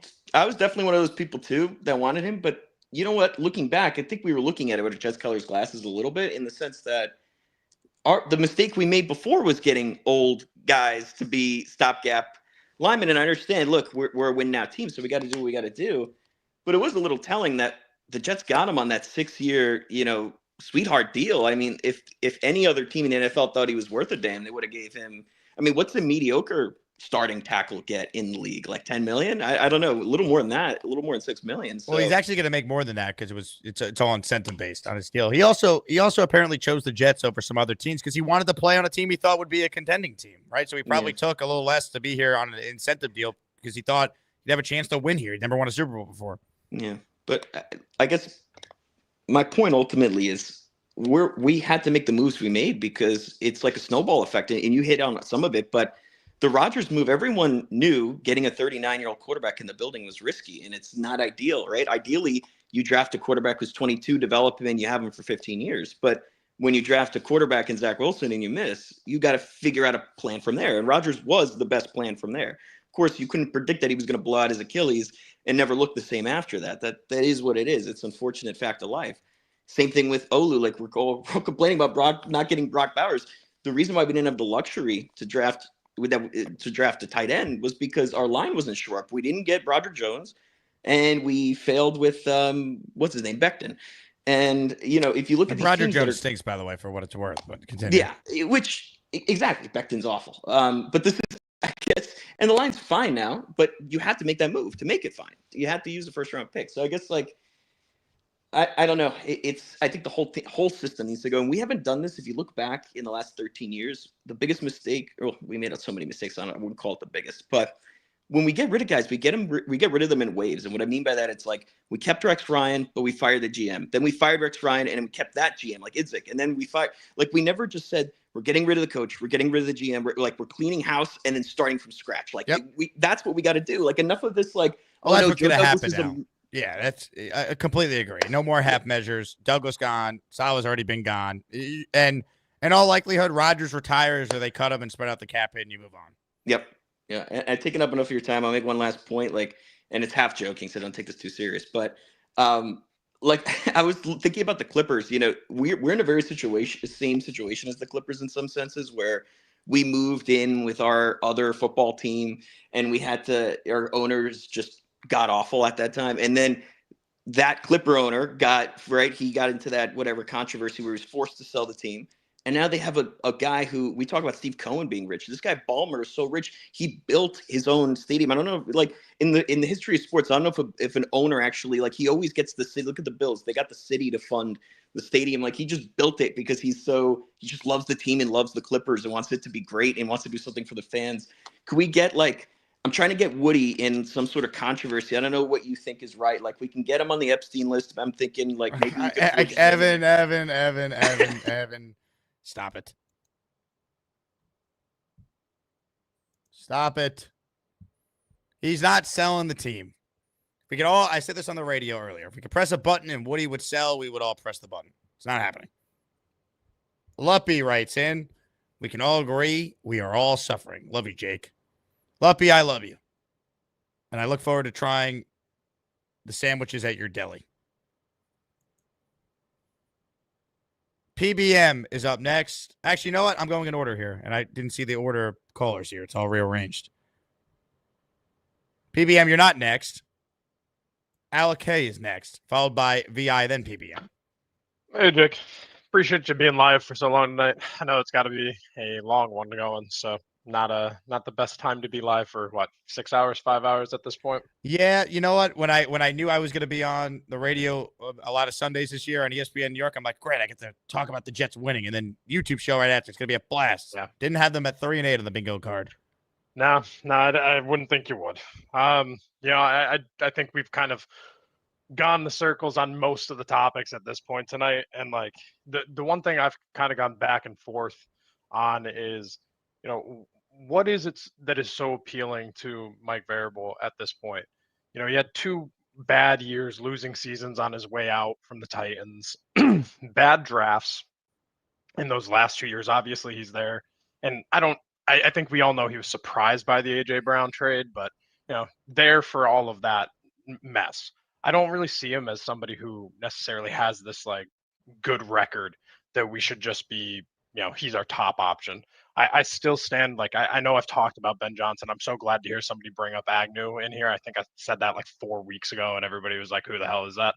So good to hear he's getting some love. But I'm still a Cliff or a Bobby Slowick or Ben Johnson, any of those guys. Next whoa, gen. whoa, whoa, had a- whoa. You want to put Bobby Slowick? Texans fans want him fired, by the way. They can't No, stand no, him. You want to put yeah, Bobby yeah. Slowick in the Ben Johnson category? Ben No, Johnson Not is in in the his same own category. Not in the same category. Just like when you look at them schematically, like when you're looking at because at this point, like the NFL is starting to get better about like next gen stats has like the actual route trees guys are running. And you can see that there's still creativity in that offense. So it's not working right now for the Texans, but there's still creativity there. Who And cares? They're not winning. And CJ Stroud's taking a step back this year. yeah, I mean, terrible offensive line play is going to do that, and I think when you're going to see regression, there's multiple places that you got to point to, and I think jumping the gun on the Texans would be silly, and I think that's the same here. Like I think there's still a lot of talent to be salvaged. It's just about who's brought in. So looking at top offensive options, it still has to be somebody who's creative and is looking to be the best in terms of getting what they have out of the players. Okay, well. Here's the argument for argument for Vrabel. He's hired two guys that have become head coaches on his staff. He has gone out there and made the playoffs multiple times with average to below average quarterbacks. I mean, Mike Vrabel, you look at his resume, he's 54-45 in 6 seasons as a head coach. He won at least 9 games in his first 4 years, made the playoffs in 3 of them, went to the AFC Championship game in his second year, and the Titans very rarely had like this dominant roster. They were known for being tough, not beating themselves, being prepared. He's a culture changer. That's the argument for Vrabel, someone who's won that you could get, that's available, that has had success that you could point to, and he's not learning on the job. That's why Vrabel's my number one. I think we just have that issue where I don't see that quarterback development key that we'll probably need. That's something that I just think has to be the number one, hopefully in a quarterback, or in a head coach. Yeah, but I don't know if that's Bobby Slowick. Like if you get Ben Johnson, great. No. But not Bobby for head coach. I wouldn't make him head coach. I'm not. Well, that's what I'm saying. Like I don't know. I want someone with experience. The top guy with experience appears to be Mike Vrabel, who happens to be a defensive-minded guy. But you know what? He's proven he can hire 2 offensive coordinators who are head coaches in the league, or were head coaches in the league, in the case of Arthur Smith. How do you feel about pinging a guy like a Chip Kelly or like Liam Cohen? Where do you have them in the Jets coaching search? Do you feel like Chip should even be considered? No, he was a disaster with Philadelphia. No, thank you. Yeah. I'm just at this point. I'm just curious to where we should actually look. I don't know. Wherever we go at this point, I'm checked out. I'm ready for the draft. I'm ready for figuring out what it's going to be when we tear it all down. But right now, it's hard to watch. Just like everybody else has said, it was really hard to know that they were going to blow that drive. The defense was going to collapse. It was really tough knowing that call not going on in 4th and 2 was just. It's just you knew what was going to happen because we're the Jets. So. Yeah, when we tear it all down, it'll be great to see what comes next, but I don't know. I mean, here's the thing. I don't want to tear it all down. From a roster standpoint, there's good players on this team. I think the Jets' offensive line today should be their offensive line next year. Have some continuity for once. Bring back Moses. Olu's the left tackle. Morgan Moses could play for me any day of the week. He had a good game today. He's tough as nails. He's a leader. Bring that guy back. Tippman's your center. Simpson's your left guard. AVT's the right guard, and have some continuity for once up front. So we don't got to do it takes time for the O-line to gel. Stop. Leave them in place. Leave Brees and Garrett Wilson in place. There's solutions. All right, Braylon Allen, he's part of this future. Defensively, Quinnen's here. Quincy's here. I'm bringing back Sherwood. Sauce, I'm not trading when his value is as low as it is. Will McDonald's here. Jermaine's coming back next year. He's here. This doesn't need to be a complete teardown. It needs to be we're cleaning house and getting rid of the GM and the front office, and we're getting rid of the coaching staff, and we're probably either having Rodgers retire or just cutting him and moving on. But we don't need to tear the whole thing down. There's talent on this team.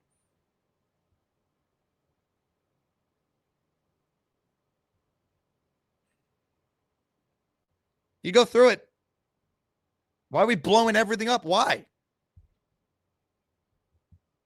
Some of the players I mentioned are young, guys that aren't even on their second deals yet. VI is up next. What's up, VI? Jake, what's going on, brother? It's been a long goddamn day, man. it's been a lot already been said. So I don't know how creative I could get with my thoughts.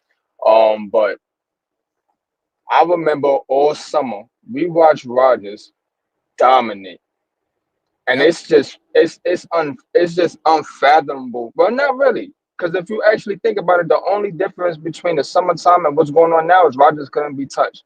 Bingo. So we saw him throwing bombs all summer long, and now he refuses to throw the ball past 10 yards. I'm not gonna say this is all Rodgers because it's definitely not, but he is not it. He is not it, and it's okay. It's okay. If we had the bridge, I would rather bridge with Tyrod next year.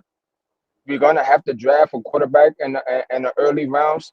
I don't believe that it has to be the first round. I just think you just need somebody who can actually evaluate talent and find. Because when you look at what would be really best for this team, is to find a quarterback that could be found in the later rounds where you didn't have to pay so much and allow some of these stuff to get recouped back. Because there's a lot of veterans that don't need to be here no more. There's a lot of older guys that don't need to be here no more. Tearing the whole thing down is not the thing as far as in players, but in coaching staff, the whole thing needs to be gone. If you look at between Vrabel or even Flores, they run a 3-4 defense, right? So now you're looking at McDonald, who can play outside linebacker. You're looking at Jermaine, who can play outside linebacker. The only problem is you're probably going to have to put Quentin at a defensive end, and you're going to have to find a real stuffer. Pause. You got to find a real one stuffer that can really maintain that defense because it needs an overhaul. Sauce is a great player. I'm not turning my back on him, but he's still a player. He has to be coached, and coaching is not something. The coaching has failed him this year. Bart Scott went crazy on the SNY post-game report, and after looking at it when he was explaining it, Sauce should have been on some kind of bumper one to at least give the safety some time to get into that zone because the safety he was responsible for 2 options as well. So it's just coming down to coaching. The team got completely worse with Brick. So in my opinion, we should never even gave Brick the benefit of the doubt of saying that he was responsible for the defense because 9 times out of 10, it was probably Salah's imprint that made the defense look the way that they look because they're completely worse. And every facet, they one turnover in 7 games. Well, not including today, but so 2 turnovers in 7 games. That's terrible. You got 11 players on the field. You mean tell me none of these guys can do anything? The safeties, Chuck Clark, I don't know why. Mills should be starting because at least he's a headhunter. At least he plays with his hair on fire. Except for that, of course, that has played with him and Sauce, but. Again, I don't think these players I don't think they don't care. I don't think that they're not putting up no effort. They're just not being put in a position to actually be successful. And that comes down to Ulbrich. And if I hear him say, we're going to take a hard look at the film again, I'm going to throw my head through the actual goddamn TV screen. Because it's fucking ridiculous, bro. There's no more film you could watch that's going to look different than what you actually witnessed with your own 2 eyes every goddamn Sunday. Like, they never try to even spark the offense by receiving the ball first because they're scared. I think he's scared to make such a mistake. You went for it on 4th down. I'm sorry. You went for it on 4th down in your own field early in the game, but somehow, some way, you were scared to go for it when everything's on the line. Like, you know you're not going to be here. What are you scared for? It just shows that you're not built for this market. I need, just like you, we need somebody who's been there before in the disciplinarian. We need that. We don't need a Ben Johnson. I think, shit, I don't know, man. I might jump into the goddamn ocean in the middle of December if we got Ben Johnson. But I don't think it's possible. Like, I literally don't think it's possible because this guy is extremely picky. And I do think the Jets job still is a very, very interesting job if he's going to be able to have controls. Rodgers won't give you that. He's changing plays at the line. Brees has not rushed for 20 attempts all year. Everybody kept talking about all summer long. We got to feed the rush, but then you don't do it. You abandon it the first chance you get. Rodgers keep trying to do these hot shot route options, and he's not on the same page as the receivers. So why do you keep doing it? Give Brees the ball. Let him see what he can manage. You get 8 yards on first down, but then you throw it on second down, and then he gets stuck for 3rd and 2. Like, and then you punt. I'm like, oh my God, bro. I'm like, literally, I want to throw my head through a mobile device. Like, it doesn't make any sense. It just literally doesn't. I'm going to tune in. I'm going to be in agony. I'm going to tap back in with you. Yeah. No, I'm just saying. I'm going to tap back in with you and shit. Yeah, I'm listening. I thought we were losing you for a second. Oh, great. You're speaking facts, man. If you got anything else you want to say, the floor is yours. Coaching, I think Ben Johnson, what he would have to literally, I don't know even why, like he needs to talk to somebody needs to pass him James Dolan's phone number, because he has to find a way of looking at the Knicks and saying, how were you able to figure out who you needed to get hands off? You thought that putting Brick in that position when he's never even been a coach before, I would have understood the move if we had a veteran, some kind of veteran, either OC or DC, that he wanted to pass it off to. But you gave it to a guy who's going to be a first-time coach. How did you not figure that he was going to be in over his head? And this market, with this fan base already rabid, there was no example that he could have had, but he panicked because he's been trying to give us everything we wanted. And that's the bad part about an owner who tries to give us everything we wanted. Because Dolan did the same thing when Carmelo once said he wanted to come to the Knicks and didn't wait till free agency and decided to trade the whole goddamn starting 5 to go get him. Owners who try to give owners who pay attention to fans is a losing recipe, because that's why we're called fans. It's short for fanatic. We're insane. We're not logical.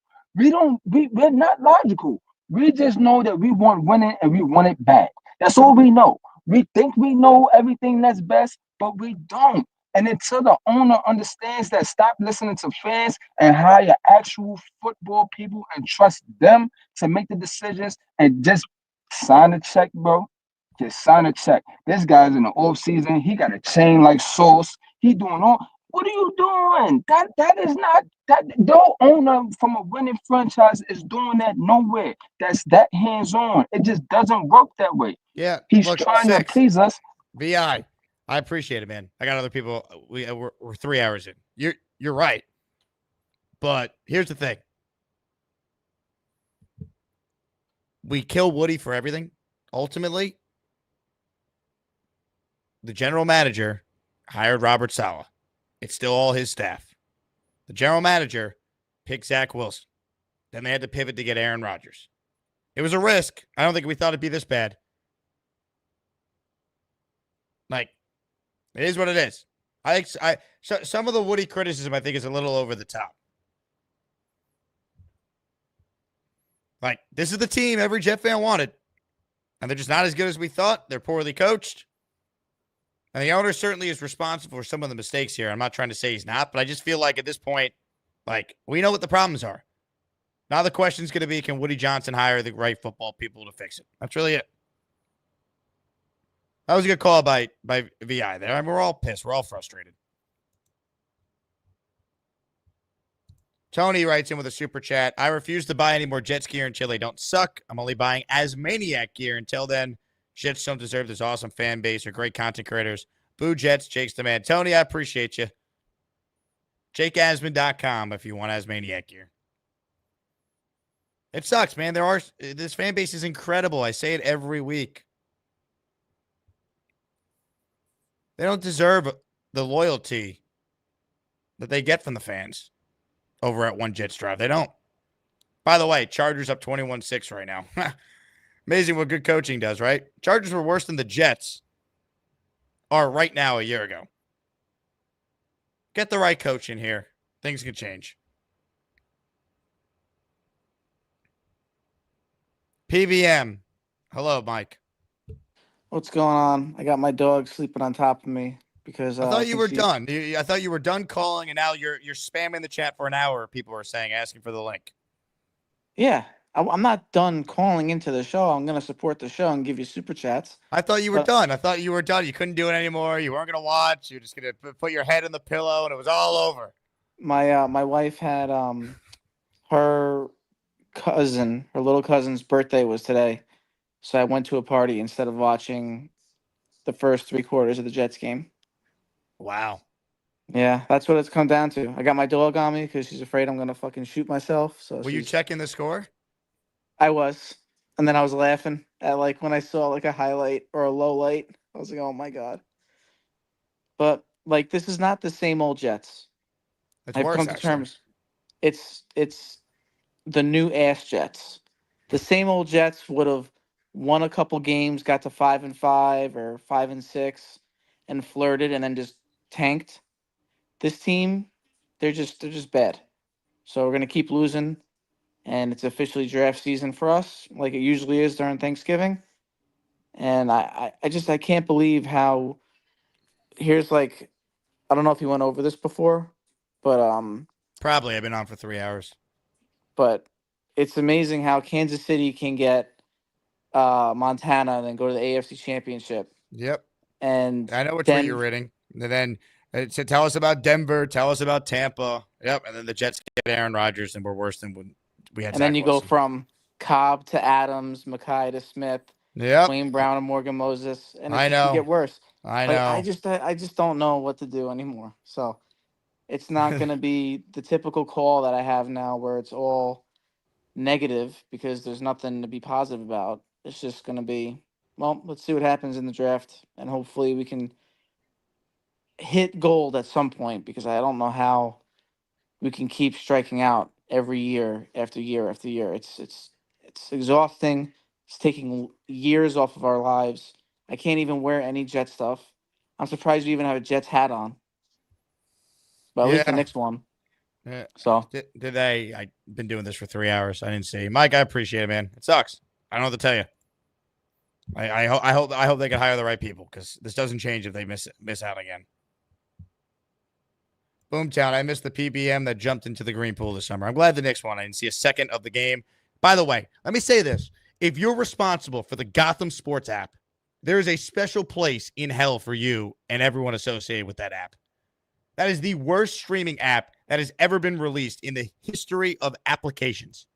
Oh, my God. I was trying like a maniac here. I got 3 smart TVs here trying to get the Knick game on. I gave up a while ago. A joke. You're going to put MSG and Yes together and call it an app and not have it ready for the start of hockey and basketball season.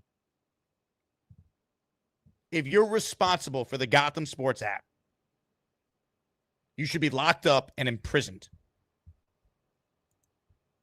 Embarrassing.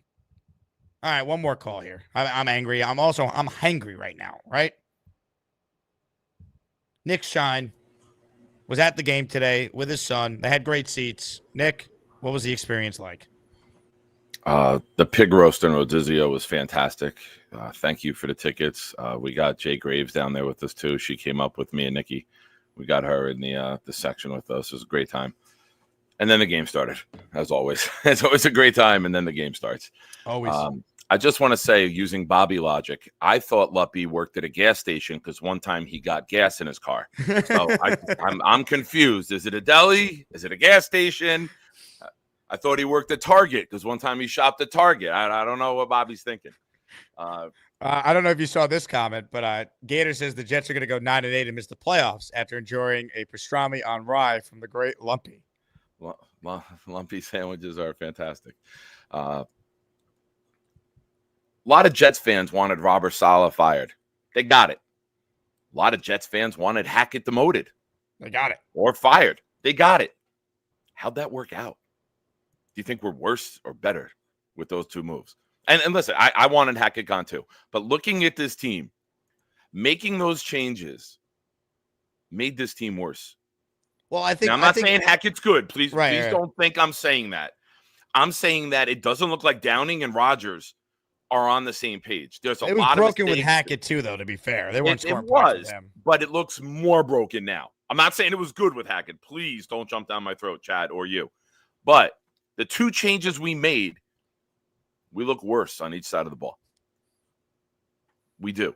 You know what's Now, crazy? we weren't though? world beaters. We weren't the Bills. We weren't driving up and down the field. Rodgers didn't look good. Rodgers doesn't look confident. Rodgers is done.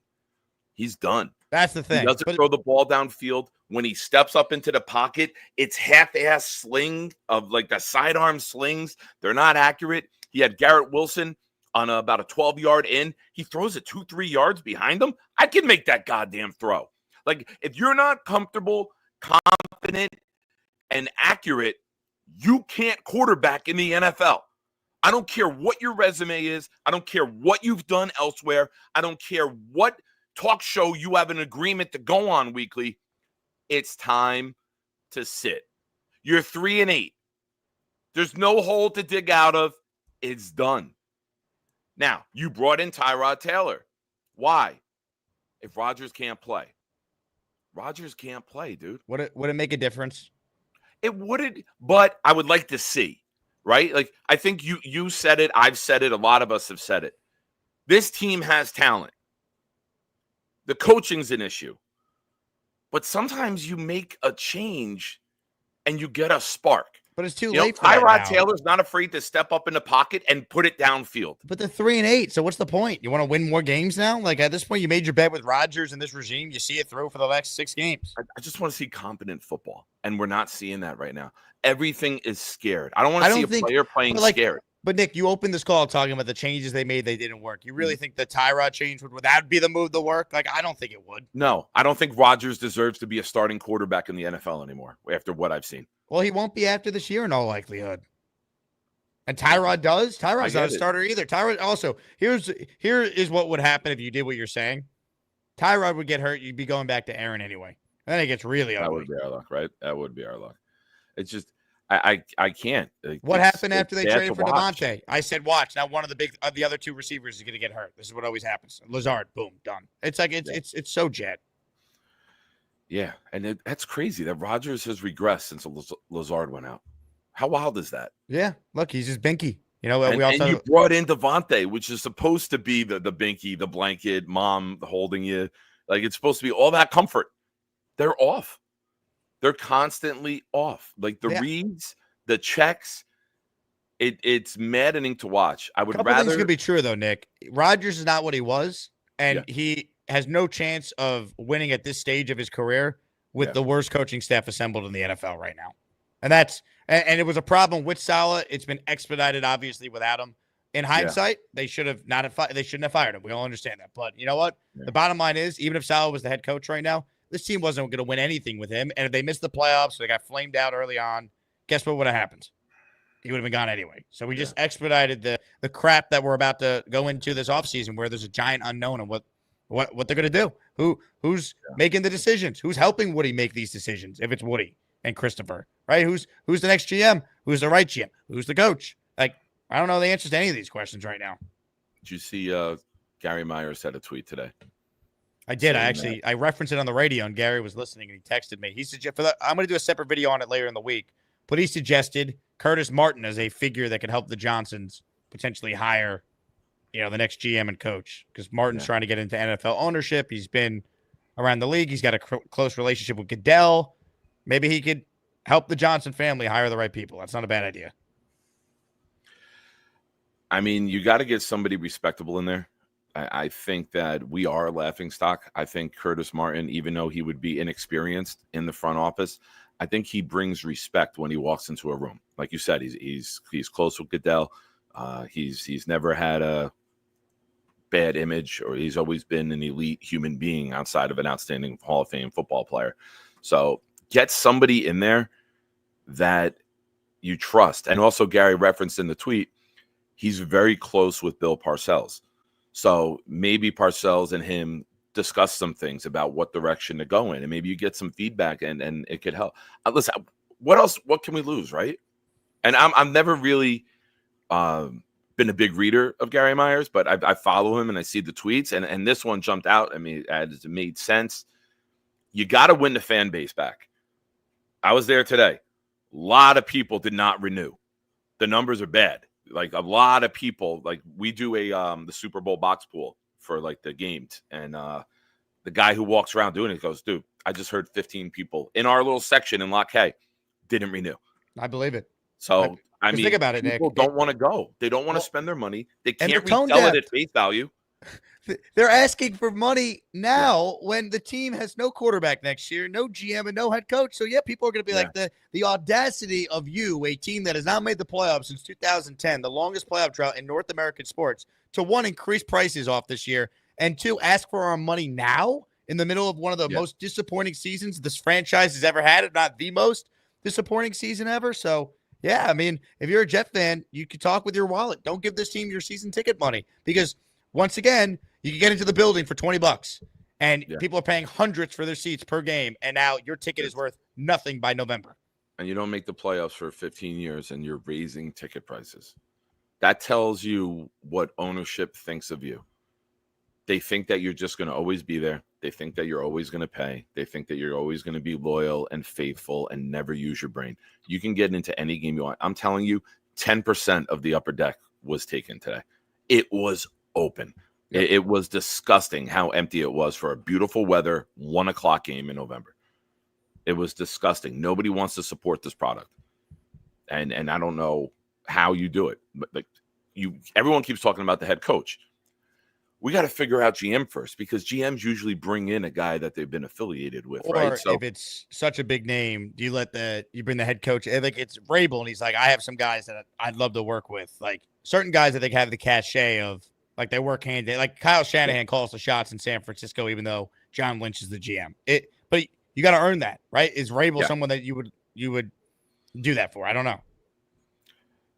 I'm in the mindset that Vrabel, being a Belichick disciple, won't even give us the time of day, to be completely honest with you. He played for Belichick, but he never coached under him. I get it, but he saw firsthand the Jets. He had the rivalry with the Jets. I'm sure he has opinions on the Jets organization and the Johnson. Well, they were good when he would go up against them as a player, though. Let's remember that. Yeah, true, but it's still we're still the Jets, right? We have to accept that. Like we can't deny that just because we want someone. We got to put that, on the other side of the seesaw when we're on the on the scale. We got to look at it and be like, people might not want us. They might not want the media. They might not want the fan base that's 15 years dry and rabid. There's a lot of negatives that come with this.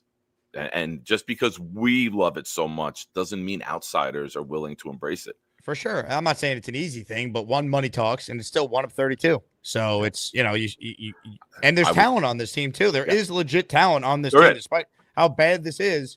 Like, I'm telling you, take an average NFL head coach and throw them on this team. There's just no way they're 3-8. I just refuse to believe. And that's an average coach. If you actually hit a home run with a coach, this team actually could be pretty good with some of the talent they have. But nope, of course not. I hear you, man. You all right? Long day today? Long day. Well, I want to thank you again for the tickets. It was fun. Great seats. Good section. A lot of good people around there. And thank you because you helped calm me down before I go on because I was going to lose my mind. I'm like, I got to talk to Jake before I go on. I got to calm down. So as always, it's a pleasure. Great work today. And keep your head up. Nick, all the love. I'm glad you had a good time. Your tickets were donated by a fellow Jet fan. So once again, there's people that want to use them. If you can't use your tickets, folks, 3 home games left. I'll distribute them to people who could take their kid, maybe someone to go to the game for the first time. Jake West took his daughter earlier. She's never been to a Jet game, I think he said. So it's tough. It's tough, man. It's as bad as it's ever been. Yet there's somehow 6 games left. It's like it's not over yet. Bethpage Chris says, we thought Rodgers would hide the stench of our coaching staff, but the odor was just strong like the valet in Seinfeld. Yeah.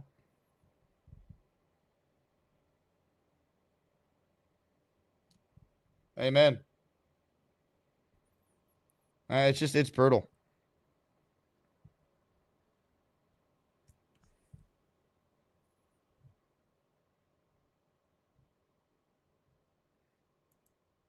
Super chat from Aaron, who writes in, I only got to watch the first 20 minutes of your show and was dejected and came back. Love your dedication. Well, I appreciate all the diehards still watching right now. You're certainly a diehard if you're tuned into a 3+ hour postgame show after a 3-7 football team dropped to 3-8 on the year. Many of you could check out. I can't. I made the decision to make my living talking about this team. I went from full-time radio host, the part-time radio host, full-time YouTuber. So I'm in it, baby. So I appreciate all the diehards. Join the Patreon if you want to get into our Discord and continue to commiserate with us and all the other perks you get. Patreon.com/Jake Asman Show.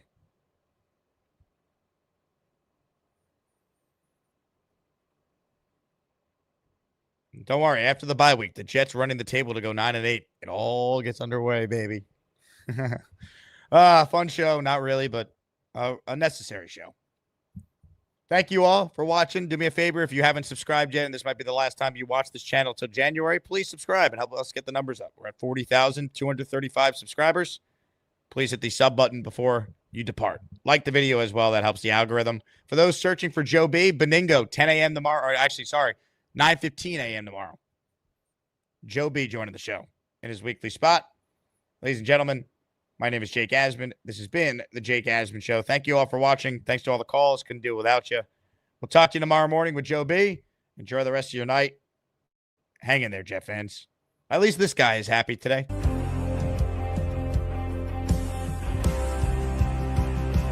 This is our Colts. This is our team. We bleed blue. This is our Colts. Whether win or lose, we love them. For the shoe, beat the Jets.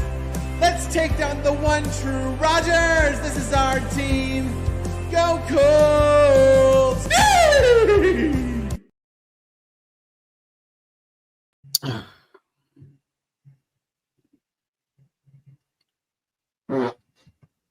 Excuse me.